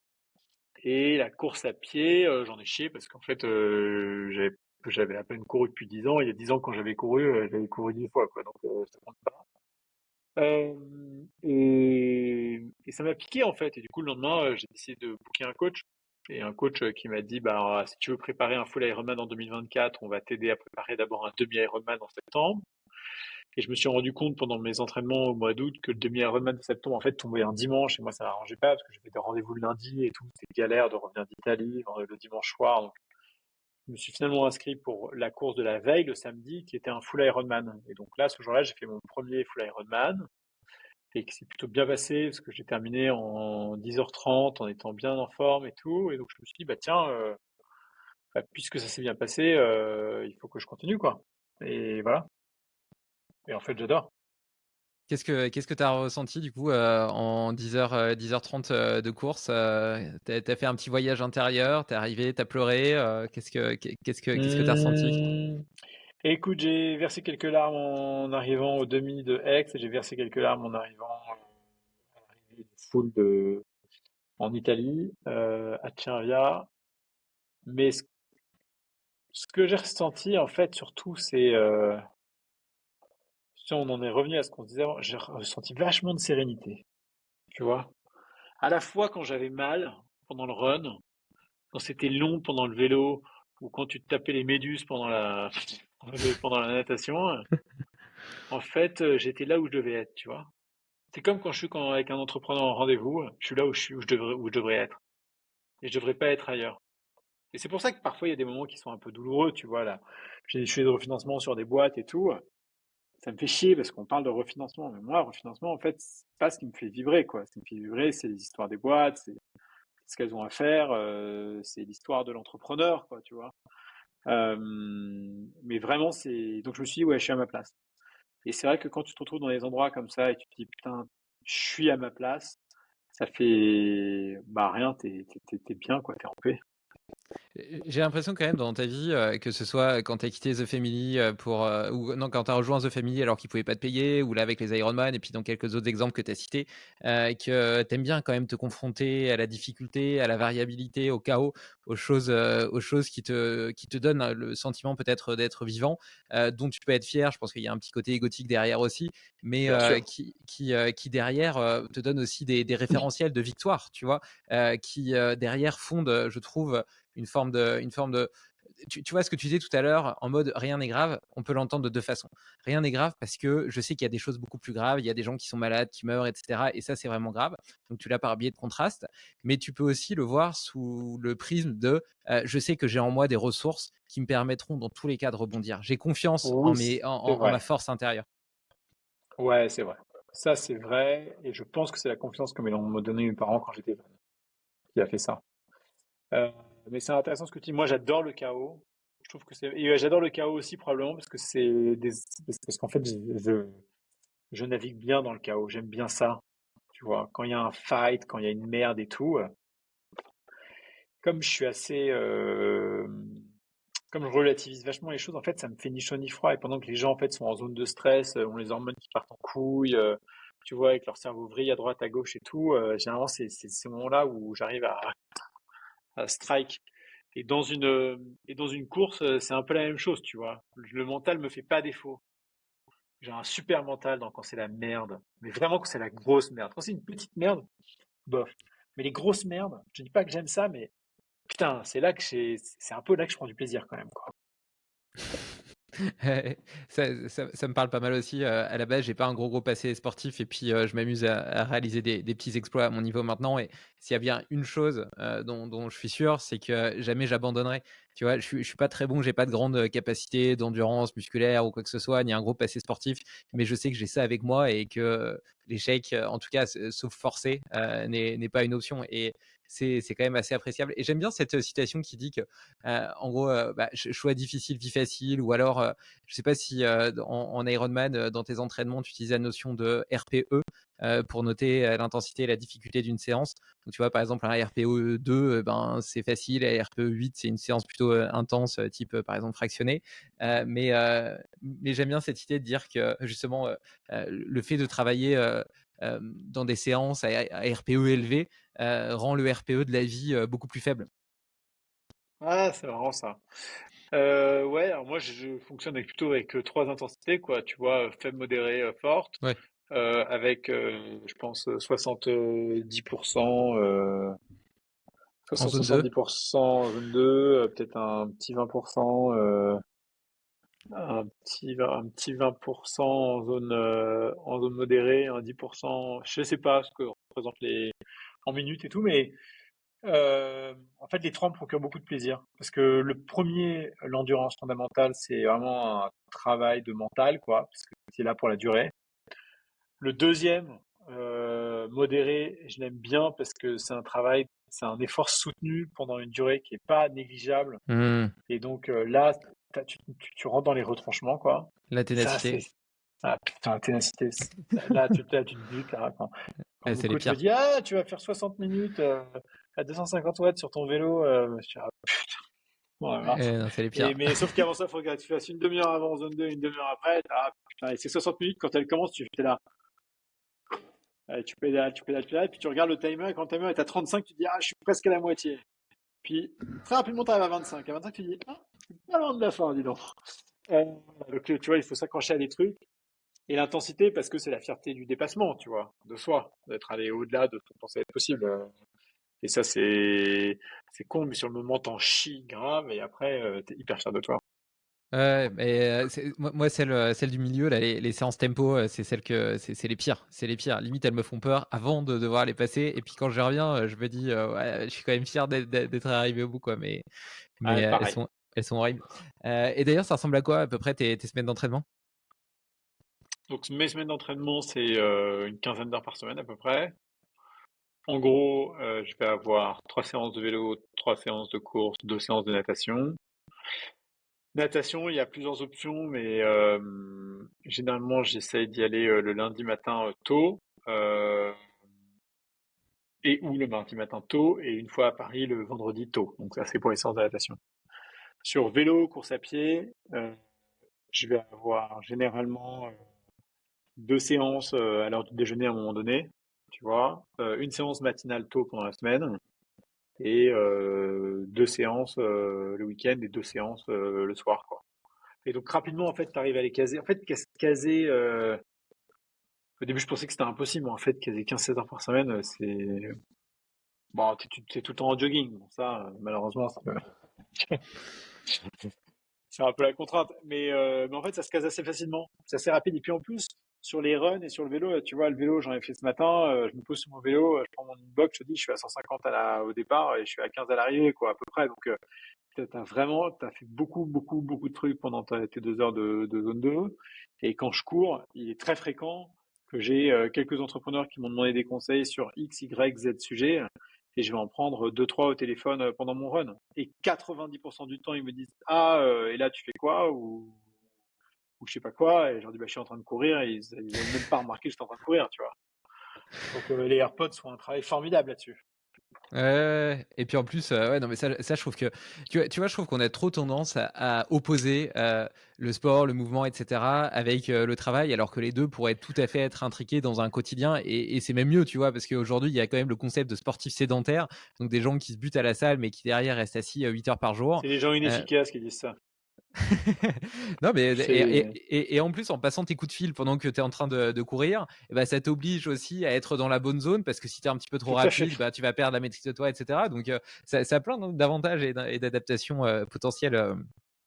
Et sur le fait d'être en jogging toute la journée, ça favorise aussi ta propension à bouger parce que je trouve que, enfin, tu vois, moi, pendant tout un temps, je m'habillais bien et tout, je mettais une jolie chemise, un jean, machin, et en fait, les vêtements, c'est un peu un sarcophage. Tu peux quasiment pas bouger dedans, t'as pas envie de les abîmer, donc tu vas t'empêcher de faire des trucs, etc. Tandis que, bah voilà, quand t'es en t-shirt avec un pantalon qui bouge un petit peu, ben, naturellement, pendant ta journée, tu vas te mettre à faire des petits étirements, un peu de mobilité parce que ça te fait du bien, et voilà, ça change un petit peu quand même le mouvement de ta journée, je trouve. Complètement. Et il y a un truc qui m'a fait marrer dans ton bouquin, c'est que tu as parlé à un moment de karma. Tu crois au karma? Énormément. En fait, je crois pas au karma en tant que, enfin, je crois au karma dans le sens où, euh, en gros, t'as des, attends, comment le dire? Bon, déjà, je pense que tu es fondamentalement beaucoup plus heureux quand tu donnes et quand tu cherches l'output positif. C'est, tu vois, quel que soit le résultat à la fin, tu vois. Même si à la fin, entre guillemets, le destin te le rend pas, tu seras quand même plus heureux. Parce que tu as appris à vivre avec ça, à faire abstraction du reste et à te dire, en fait, j'offre et en offrant, je vais recevoir ne serait-ce que la gratitude des gens et cette gratitude, elle n'a pas de prix, quoi. Ça, c'est le premier truc. Ensuite, je pense que faire ça fait que tu t'ouvres à beaucoup plus d'opportunités. Et donc, en fait, le karma, c'est aussi le fait de, quand tu es en accord avec toi-même, ça te permet de te mettre en accord avec les autres. Se mettre en accord avec les autres, ça te permet de te mettre dans une zone harmonieuse, et cette zone harmonieuse fait que ton karma, en fait, se développe bien, quoi. Et après, il y a des gens qui, eux, ont cette tendance à tirer la couverture, être irrespectueux, euh, tu vois, mal, en fait, gérer les interactions avec les gens, et ça leur retombe sur la gueule. Parce qu'en fait, malheureusement, ça manque d'harmonie, quoi. C'est assez bête et méchant pour ça, hein. Puis tu peut-être pas envie de bosser avec eux, tout simplement déjà. Oui, bah, oui, t'as pas envie de bosser avec eux, mais tu le vois. Mais oui, mais en même temps, enfin, t'as pas envie de bosser avec eux. Il y a quand même des gens qui ont cette capacité presque lunatique à être mielleux un jour, insupportable l'autre jour, etc. Et donc pendant longtemps à tirer les ficelles dans des organisations ou dans des gens en créant ce magnétisme de la peur et de l'attachement, quoi. Tu vois, il y a beaucoup de travers dans certains comportements déviants de gens qui tirent la couverture vers eux. Donc oui, dans un monde idéal, tu te dis, bah, les cons, je m'en sépare. Et parfois, malheureusement, t'en as toujours un qui traîne et tu l'avais pas vu ou tu t'en es rendu compte trop tard, quoi. Ouais, donc toi, tu évites de tomber dans la recherche du profit face à une situation donnée qui pourrait Jamais. Jamais, jamais, te. jamais, jamais, jamais, jamais. T'essaies autant que possible et toujours d'être authentique et de dire tout simplement ce que tu penses. Chercher ton profit avant de chercher la justesse de la situation, c'est la pire chose à faire. C'est une énorme connerie. C'est très short-termiste. Pas très sympathique d'ailleurs. Ouais, je pense pas que ce soit la bonne manière de faire les choses. Moi, je regarde la situation pour la situation, quoi, telle qu'elle est, et tu vois, qui est à l'intérieur de cette situation, ça a un impact sur qui, pourquoi, qu'est-ce qu'il faut faire. Ouais, je cherche à faire des choix qui soient justes. Tu sais, c'est marrant parce que quand on t'écoute, ça paraît, couler de source et être simplement du bon sens. Mais, surtout dans des sphères un peu élevées et cetera, c'est clairement pas le mode par défaut. La plupart des gens, ils vont essayer d'observer la situation et les différentes parties prenantes et de moduler leur discours de telle sorte à arrondir les angles et puis à faire en sorte que tout fonctionne plus ou moins, quitte à travestir leur morale. Ouais, je sais pas quel objectif ils essaient d'atteindre avec ça, franchement. Mais la difficulté que tu as, c'est quand tu es en groupe et qu'en fait chacun joue sa partition de manière différente. Si toi tu joues une partition qui est honnête, qui est directe, et qui est tournée, tu vois, vers la résolution d'un problème, t'en as d'autres qui le feront pas. Et ça, faut composer avec, et c'est assez compliqué, je trouve. Et du coup, ça inclut aussi la possibilité de se montrer, vulnérable, dans certaines situations puisque, si tu assumes et que tu affirmes ce que tu dis et que tu es pas en train d'essayer de changer ton discours pour correspondre aux attentes des autres, bah, parfois, tu dois dire que tu te sens désemparé, triste ou fatigué. Attends, tu me la refais? Et ben, parfois tu peux ressentir, dans certaines situations, être vulnérable, dire que tu sais pas et cetera. Ça t'arrive de justement de pas avoir, cette posture de Tout le mâle temps. dominant, de fort ouais? Ouais, tout le temps. C'est ma position par défaut d'ailleurs. C'est que quand je sais pas, je dis que je sais pas, et quand je suis pas à l'aise, je dis que je suis pas à l'aise, et quand il y a un truc sur lequel je suis pas compétent ou que je me sens pas, je le dis systématiquement. Et j'ai appris ça d'un de mes boss il y a quelques années, qui m'avait dit, mais putain, Jean, quand tu sais pas, dis-le. En fait, les gens veulent pas te marcher dessus, ils veulent t'aider, tu vois. Ça m'a beaucoup aidé, en fait.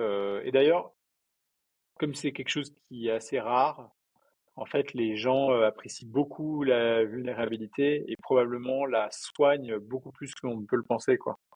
Quand tu t'autorises à être vulnérable vis-à-vis de quelqu'un, d'abord, ça permet à cette personne de montrer son vrai visage. Est-ce qu'elle va abuser de toi et de ta vulnérabilité, ou au contraire, est-ce qu'elle va l'utiliser pour que vous en bénéficiez ensemble, tu vois, en faisant preuve de vulnérabilité aussi.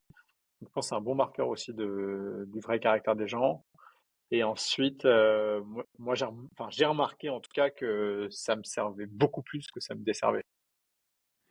Ça t'arrive d'avoir des entrepreneurs qui viennent te voir, qui te pitchent et puis qui te disent, ben, voilà, on a fait tout ça et cetera. Par contre sur telle partie, bah, on n'est pas tout à fait sûr de nous et c'est aussi, ce qu'on cherche avec, toi?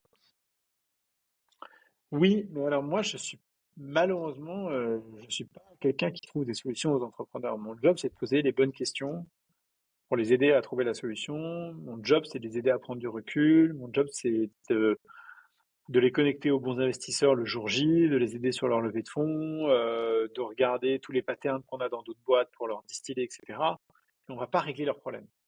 Et ça, c'est parfois un fantasme que les entrepreneurs ont, de se dire, ah, bah, c'est super, je vais avoir des investisseurs qui vont m'aider. Tes investisseurs, ils vont t'aider, mais c'est pas une aide. La seule aide concrète qu'ils t'apportent, c'est une aide sur le réseau. Mais sinon, l'autre aide concrète qu'ils t'apportent, c'est une aide de prise de recul, c'est une aide de prise de décision, c'est une aide d'accompagnement, mais c'est pas une aide d'exécution, quoi. Et donc voilà, il faut pas mélanger les deux. Mmh. Ouais, c'est intéressant comme distinction et toi, à l'échelle personnelle, comment est-ce que tu progresses? Comment est-ce que tu continues, à apprendre et puis à être suffisamment sharp, sur, tous les sujets que tu as à traiter? Faut jamais s'arrêter. C'est le, c'est le point numéro un, c'est qu'il faut que tu mettes la même intensité le vendredi 3 décembre de telle année que le vendredi 5 décembre d'il y a 10 ans. T'as pas le choix. C'est un truc, si tu commences à baisser la garde, baisser l'intensité dans tes meetings, à avoir un côté un peu laid back, je sais pas quoi, t'es mort, t'es mort, t'es mort, t'es mort.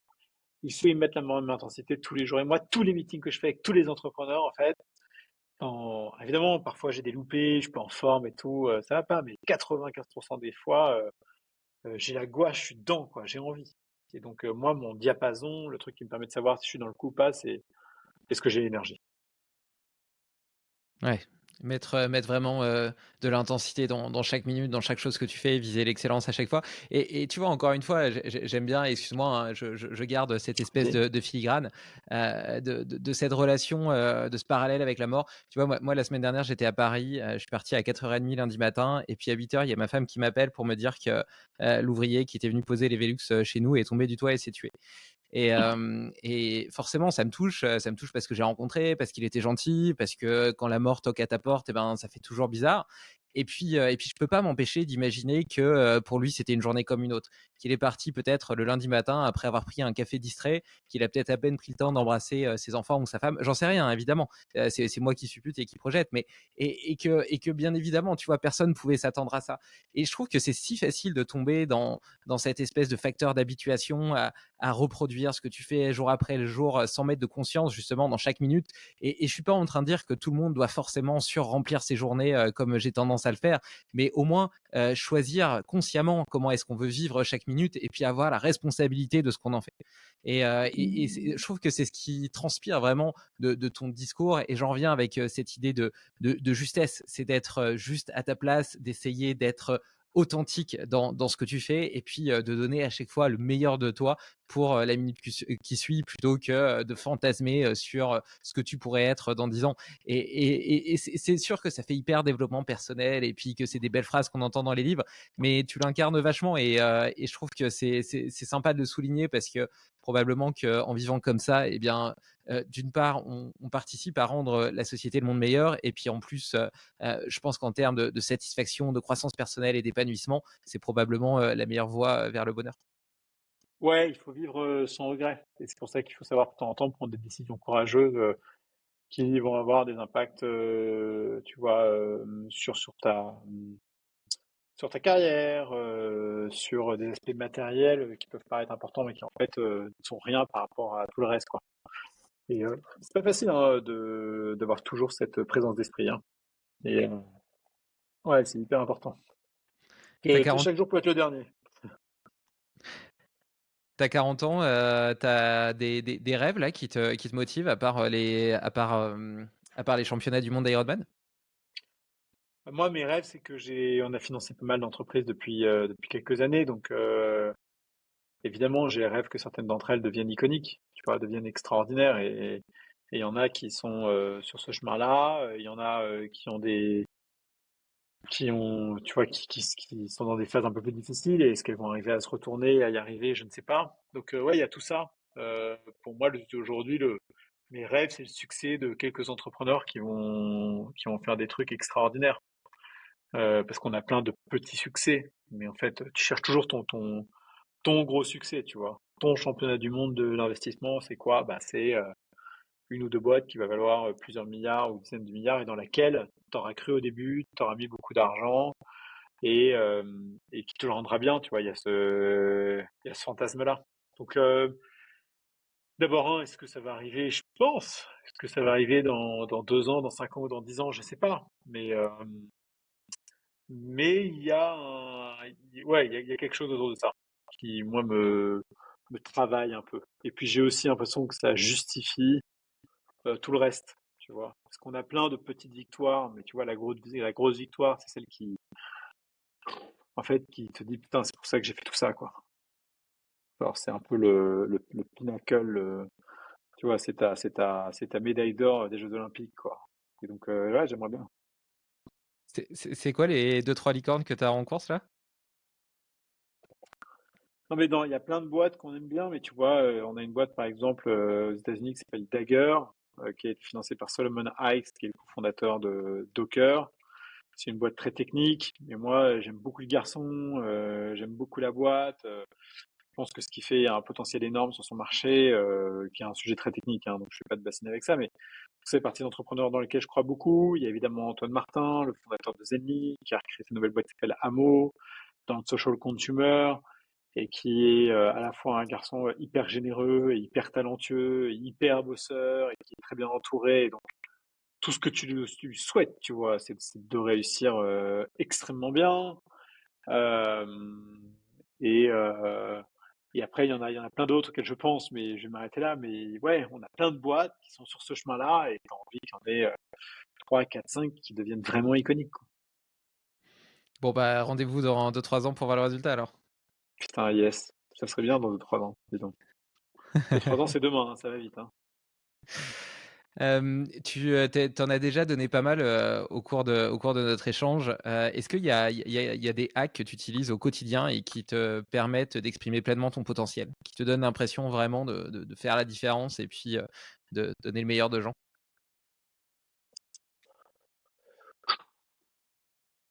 J'en ai pas en particulier, mais ce qui est sûr, c'est que moi, je suis un chasseur de non-sens.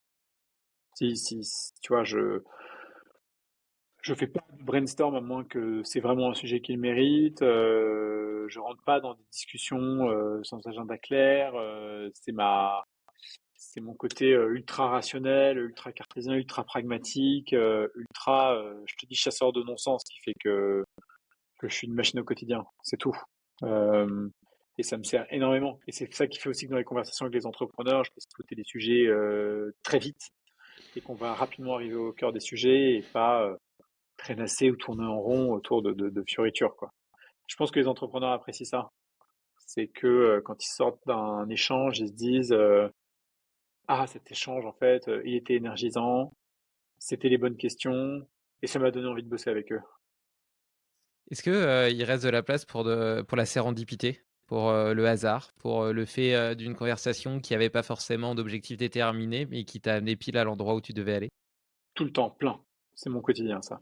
En fait, moi, la moitié de mes interactions sont des interactions qui ne sont que le fruit du hasard ou qui sont que le fruit d'opportunités saisies. Tu vois, le dernier deal que j'ai fait, c'est un entrepreneur qu'on m'a présenté il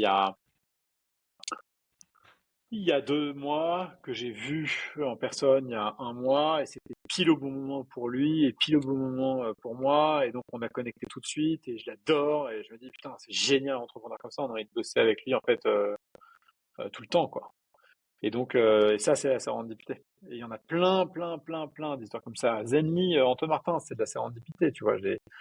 Et donc, j'en ai beaucoup. Donc, c'est pour ça que je reste. C'est pour ça que c'est important d'être efficace, parce qu'être efficace, c'est aussi se garder de la bande passante pour justement pouvoir saisir les opportunités qui arrivent, tu vois, et auxquelles tu t'attendais pas. Mais si tu es trop occupé et qu'en étant pro ou que tu es trop préoccupé, en fait, malheureusement, tes chakras sont pas ouverts, quoi. Et dans ce cas, c'est difficile d'aller saisir les opportunités. Du coup, tu te gardes toujours, dans ton organisation hebdomadaire une zone tampon, qui te laisse de la place justement pour, saisir Tout le des temps. opportunités? Je ne suis organisé qu'à 80% du temps. J'ai 20% de buffer, systématiquement. C'est ce que je conseille à tout le monde d'ailleurs. Ouais.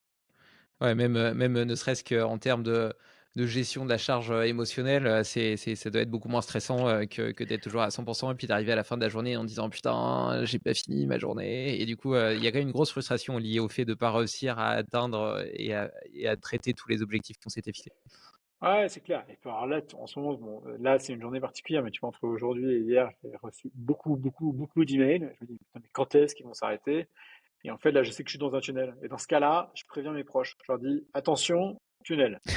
Et ils savent que ça va durer 24, 48 heures, une semaine, 2 semaines, mais qu'il y a un tunnel en cours là. Et je le sens, en fait, quand le rythme change. Ouais, on en revient un petit peu à à cet équilibre dont je te parlais tout à l'heure. Malgré tout, ça reste une homéostasie, c'est-à-dire que on cherche toujours des lignes droites alors que la vie est faite de sinuosidales et c'est aussi le cas là-dedans, tu as ta baseline et d'ailleurs, c'est peut-être aussi, le parallèle qu'on peut faire avec, le télétravail vs, quand tu es à Paris. En tout cas, moi, c'est ce que je ressens. J'habite à Évian, au bord du lac et mon quotidien est plutôt casanier avec, mes routines, mon lac et mes montagnes et la nature et une belle organisation de mon temps et je me sens bien comme ça et puis quand je monte à Paris, c'est l'effervescence sociale, c'est un marathon de rencontres où j'en ai matin, midi, goûter et soir, parce que j'y vais pour ça et donc j'en profite à fond et ça change complètement mon organisation, mais c'est OK, tu vois? Et cet élastique entre les 2 est assez chouette aussi. Alors que si j'avais cherché, une espèce de méthode ou de formule magique, qui fonctionne, dans 100 des cas et ben, j'aurais jamais trouvé, cet équilibre qui en réalité me convient parfaitement. Bah, entièrement d'accord. Et d'ailleurs, beaucoup de gens, en fait, sont parisiens et vont te dire, non mais moi, bouger en dehors de Paris, jamais. Et beaucoup de gens ne sont pas à Paris et te disent, ah, moi, aller à Paris, jamais. Moi, je trouve que la combinaison des deux est formidable parce qu'effectivement, c'est 2 salles de séance et que ça se complémente très, très, très, très bien. Il y a un sujet sur lequel tu as changé d'avis depuis que tu as écrit Human Machine? Bah, la méditation, hein, j'en fais plus. Donc, ça, j'ai clairement changé d'avis. Tu as remplacé par quelque chose Et d'autre ou pas? non, Non. non, non, j'ai pas remplacé par quelque chose d'autre. Du coup, tu as juste gagné 20 minutes de plus par jour, quoi. Ouais, écoute, du coup, je me dis que le fait d'être assez contemplateur par nature, peut-être m'aide à méditer parfois. Je m'invente des excuses, écoute, tout va très bien. Et donc là-dessus, j'ai pas changé. Donc ça, c'est le truc que j'ai, voilà, qui est plus dans mon quotidien. Et après, par rapport au reste, non, ça n'a pas changé. Et d'ailleurs, c'est marrant parce que si tu me demandais aujourd'hui, est-ce que tu réécrirais Human Machine si tu en avais l'opportunité, la réponse serait non. Tu vois, il n'y a pas beaucoup de cas, il n'y a pas beaucoup de choses que j'ai fait en me disant, ah, si je le referais, bah non, je le referais pas.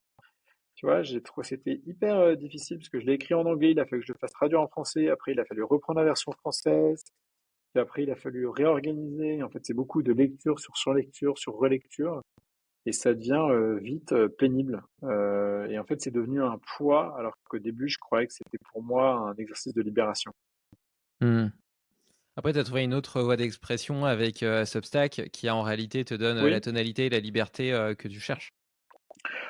oui, et puis comme j'aime bien écrire vite, pas longtemps, d'une traite, en fait, j'aime bien ce format-là. Tu vois, je me pose sur mon ordinateur, je choisis un sujet et boum, j'attaque. Et alors parfois le sujet va être intéressant, parfois il va pas être intéressant, mais je le fais pas pour plaire, je le fais parce que j'espère extraire des informations et qu'une fois de temps en temps, il y a un truc qui va être utile, tu vois. Ouais, franchement, elle est super à lire. Je mettrai le lien dans l'article lié pour que les auditeurs puissent Cool. s'y abonner. Et puis bon, malgré tout, même si tu l'aurais pas réécrit, Human Machine, je trouve que c'est un livre intéressant parce que, comme j'ai quand même l'impression, peut-être que c'est une idée reçue, hein, mais que dans le milieu de l'entrepreneuriat, il y a beaucoup de justement d'idées reçues, de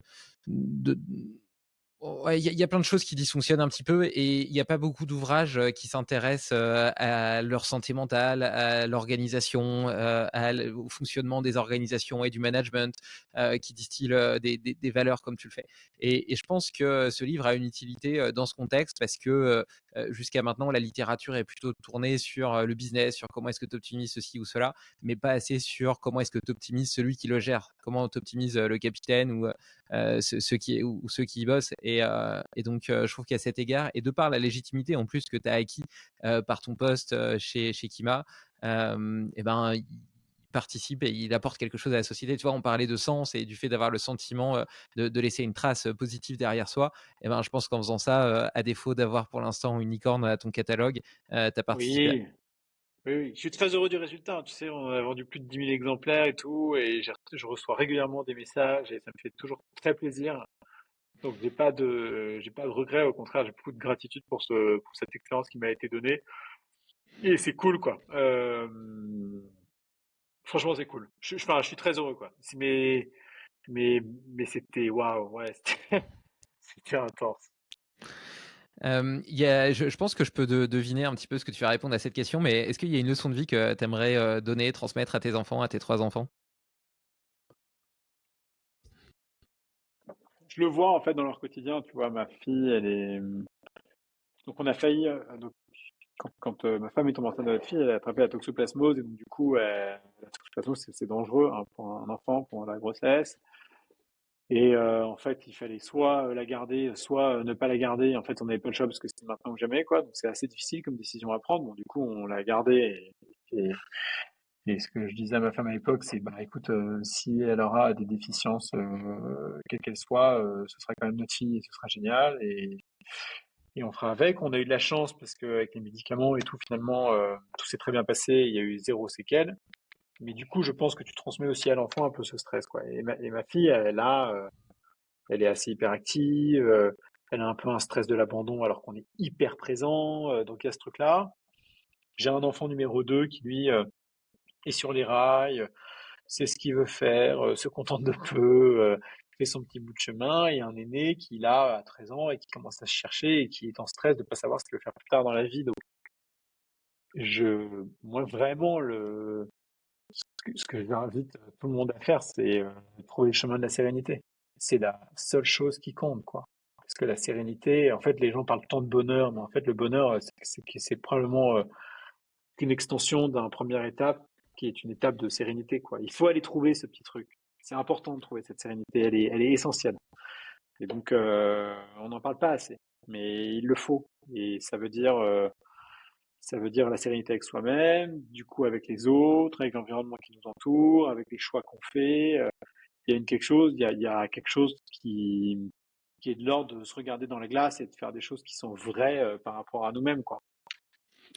Ouais, bah, je suis d'accord avec toi et d'un autre côté, là, tu vois, quand tu parles de trouver la sérénité, tu te montres toi et puis tu montres trouver la sérénité pour soi et je suis d'accord avec toi, mais j'ai le sentiment qu'on s'inquiète souvent pour des choses extérieures, tu vois? Je pense qu'il y a 2 grandes peurs un peu générales. La première, c'est la peur de pas être aimé. Bon, ça peut prendre plein de formes, mais ça fonde notre besoin de reconnaissance, de plein de façons différentes, tu vois? Peut-être que d'ailleurs, le fait de faire des Ironman ou des trucs comme ça répond aussi en partie à cette volonté, d'être aimé et reconnu par les autres. Donc ça, c'est la première Mhm. grande peur. Et la deuxième, c'est la peur de manquer.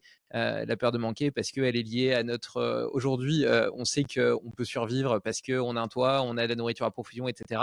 Mais comment se caractérise ce conditionnement génomique, on va dire, eh ben, dans la peur de manquer, de ne pas avoir assez d'argent, qui renforce en plus la partie, enfin qui se double avec la partie, la peur de ne pas être aimé parce qu'on a l'impression que le statut social est un prérequis nécessaire au fait d'être apprécié et d'avoir ouais, d'être valorisé par les autres. Et donc tout ça, c'est deux peurs qui te poussent sur l'extérieur plutôt que de chercher à l'intérieur de toi cette forme de sérénité.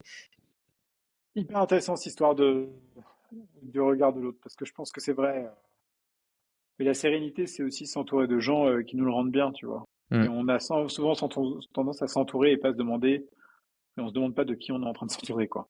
Il faut être plus intentionnel au quotidien. Les gens sont pas assez intentionnels, ils se laissent trop porter par le. Et d'ailleurs sur cette question, tu sais, c'est Mathieu Stéphanie qui aime bien dire ça, dans Génération de Vie de Yourself, on est la moyenne des 5 personnes qu'on côtoie le plus et moi j'aime bien, préciser un petit peu cette citation, en disant que la première personne qu'on côtoie le plus, c'est nous-mêmes, donc notre discours interne. La deuxième, c'est potentiellement les réseaux sociaux et puis, les médias et cetera, qui, ont tendance à entretenir une forme de biais de négativité parce que pour faire de la tension et cetera, c'est Halloween tous les jours dans les rédactions et ça nous montre, à mon avis, une image de l'humanité qui est biaisée. Et la troisième, quatrième et cinquième personne, c'est souvent nos collègues de boulot. Et nos amis, Mhm. ceux à qui on pense en priorité, eh ben, ils arrivent généralement bien plus bas dans cette pyramide. C'est vrai. D'où l'intérêt potentiellement d'être serein avec soi-même, d'éviter de trop regarder les réseaux sociaux et les médias, et puis de travailler dans une boîte qui nous inspire avec des gens qui partagent des valeurs communes, plus que simplement chercher un salaire et une adéquation de fiche de poste. Eh ouais, mais qu'est-ce que tu veux? On est formé par la société qui nous entoure, quoi. Mais il faut s'en extraire un peu. Faut pas tomber dans les théories du complot ou tomber dans des extrêmes, quoi. Mais il faut arriver à s'extirper un peu du mode automatique dans lequel on s'est mis. Tu aurais un prochain invité à me recommander pour parler de potentiel humain? Plein. Potentiel humain, plein, plein, plein. Moi, évidemment, le premier auquel je pense, c'est mon coach parce que en triathlon, parce que c'est un garçon qui est ancien commando de l'armée de terre, qui a vécu la guerre, qui a beaucoup de ses proches qui, évidemment, ont subi les conséquences psychologiques de ça, lui y compris, et qui a ensuite a réussi à se reformer au travers du sport, quoi, et de cette discipline. Et c'est assez, ouais, c'est assez costaud comme chemin de vie. Super intéressant. J'adhère au pitch. Je veux bien que tu nous mettes en relation du coup. Avec grand plaisir. Où est-ce qu'on te suit, Jean? À part ta newsletter? Ma newsletter sur 2lr.com évidemment, sur LinkedIn où je suis de temps en temps, Twitter un peu moins quand même. Et après, j'essaie de créer un peu de contenu sur Insta, mais j'ai pas encore trouvé le bon format. Et sur Strava pour les courses. Et voilà. Et si on veut bosser avec Ima, on t'envoie un pitch deck par mail? Un mail, toujours un mail, je réponds toujours. Ok. Il y a un sujet qu'on n'a pas abordé que dont tu aurais aimé parler? Je pense qu'on va parler de plein de trucs là. En plus, tu m'as posé pas mal de questions pièges, mon vieux, hein. Ça va maintenant, hein. Bon, et puis en plus, tu nous as confié que tu étais dans un tunnel de réponses mail. Alors, je vais te laisser retourner à cette dure tâche. Je te remercie du fond du cœur d'avoir passé 1h40 à partager un petit peu de ta vie, puis aussi de ton parcours, de la sagesse que tu as pu en tirer. Et puis, tu vois, tu parlais de sérénité, etc. Et ben, malgré le fait que tu sois dans ce tunnel de réponses de mail et puis que tu doives consacrer 2 heures à ce podcast, eh ben, le sourire a pas quitté ton visage. On sent cette énergie, cette intensité dans chacune de tes réponses. Et ben, je pense que c'est la plus belle traduction de ce mindset et de ce que tu as essayé de partager et de transmettre dans ce podcast. Eh ben, c'est vraiment sympa, mon vieux. Ça me fait plaisir d'entendre ça. Merci Jean, Cool. à plus. Bye. À plus, David. Bye.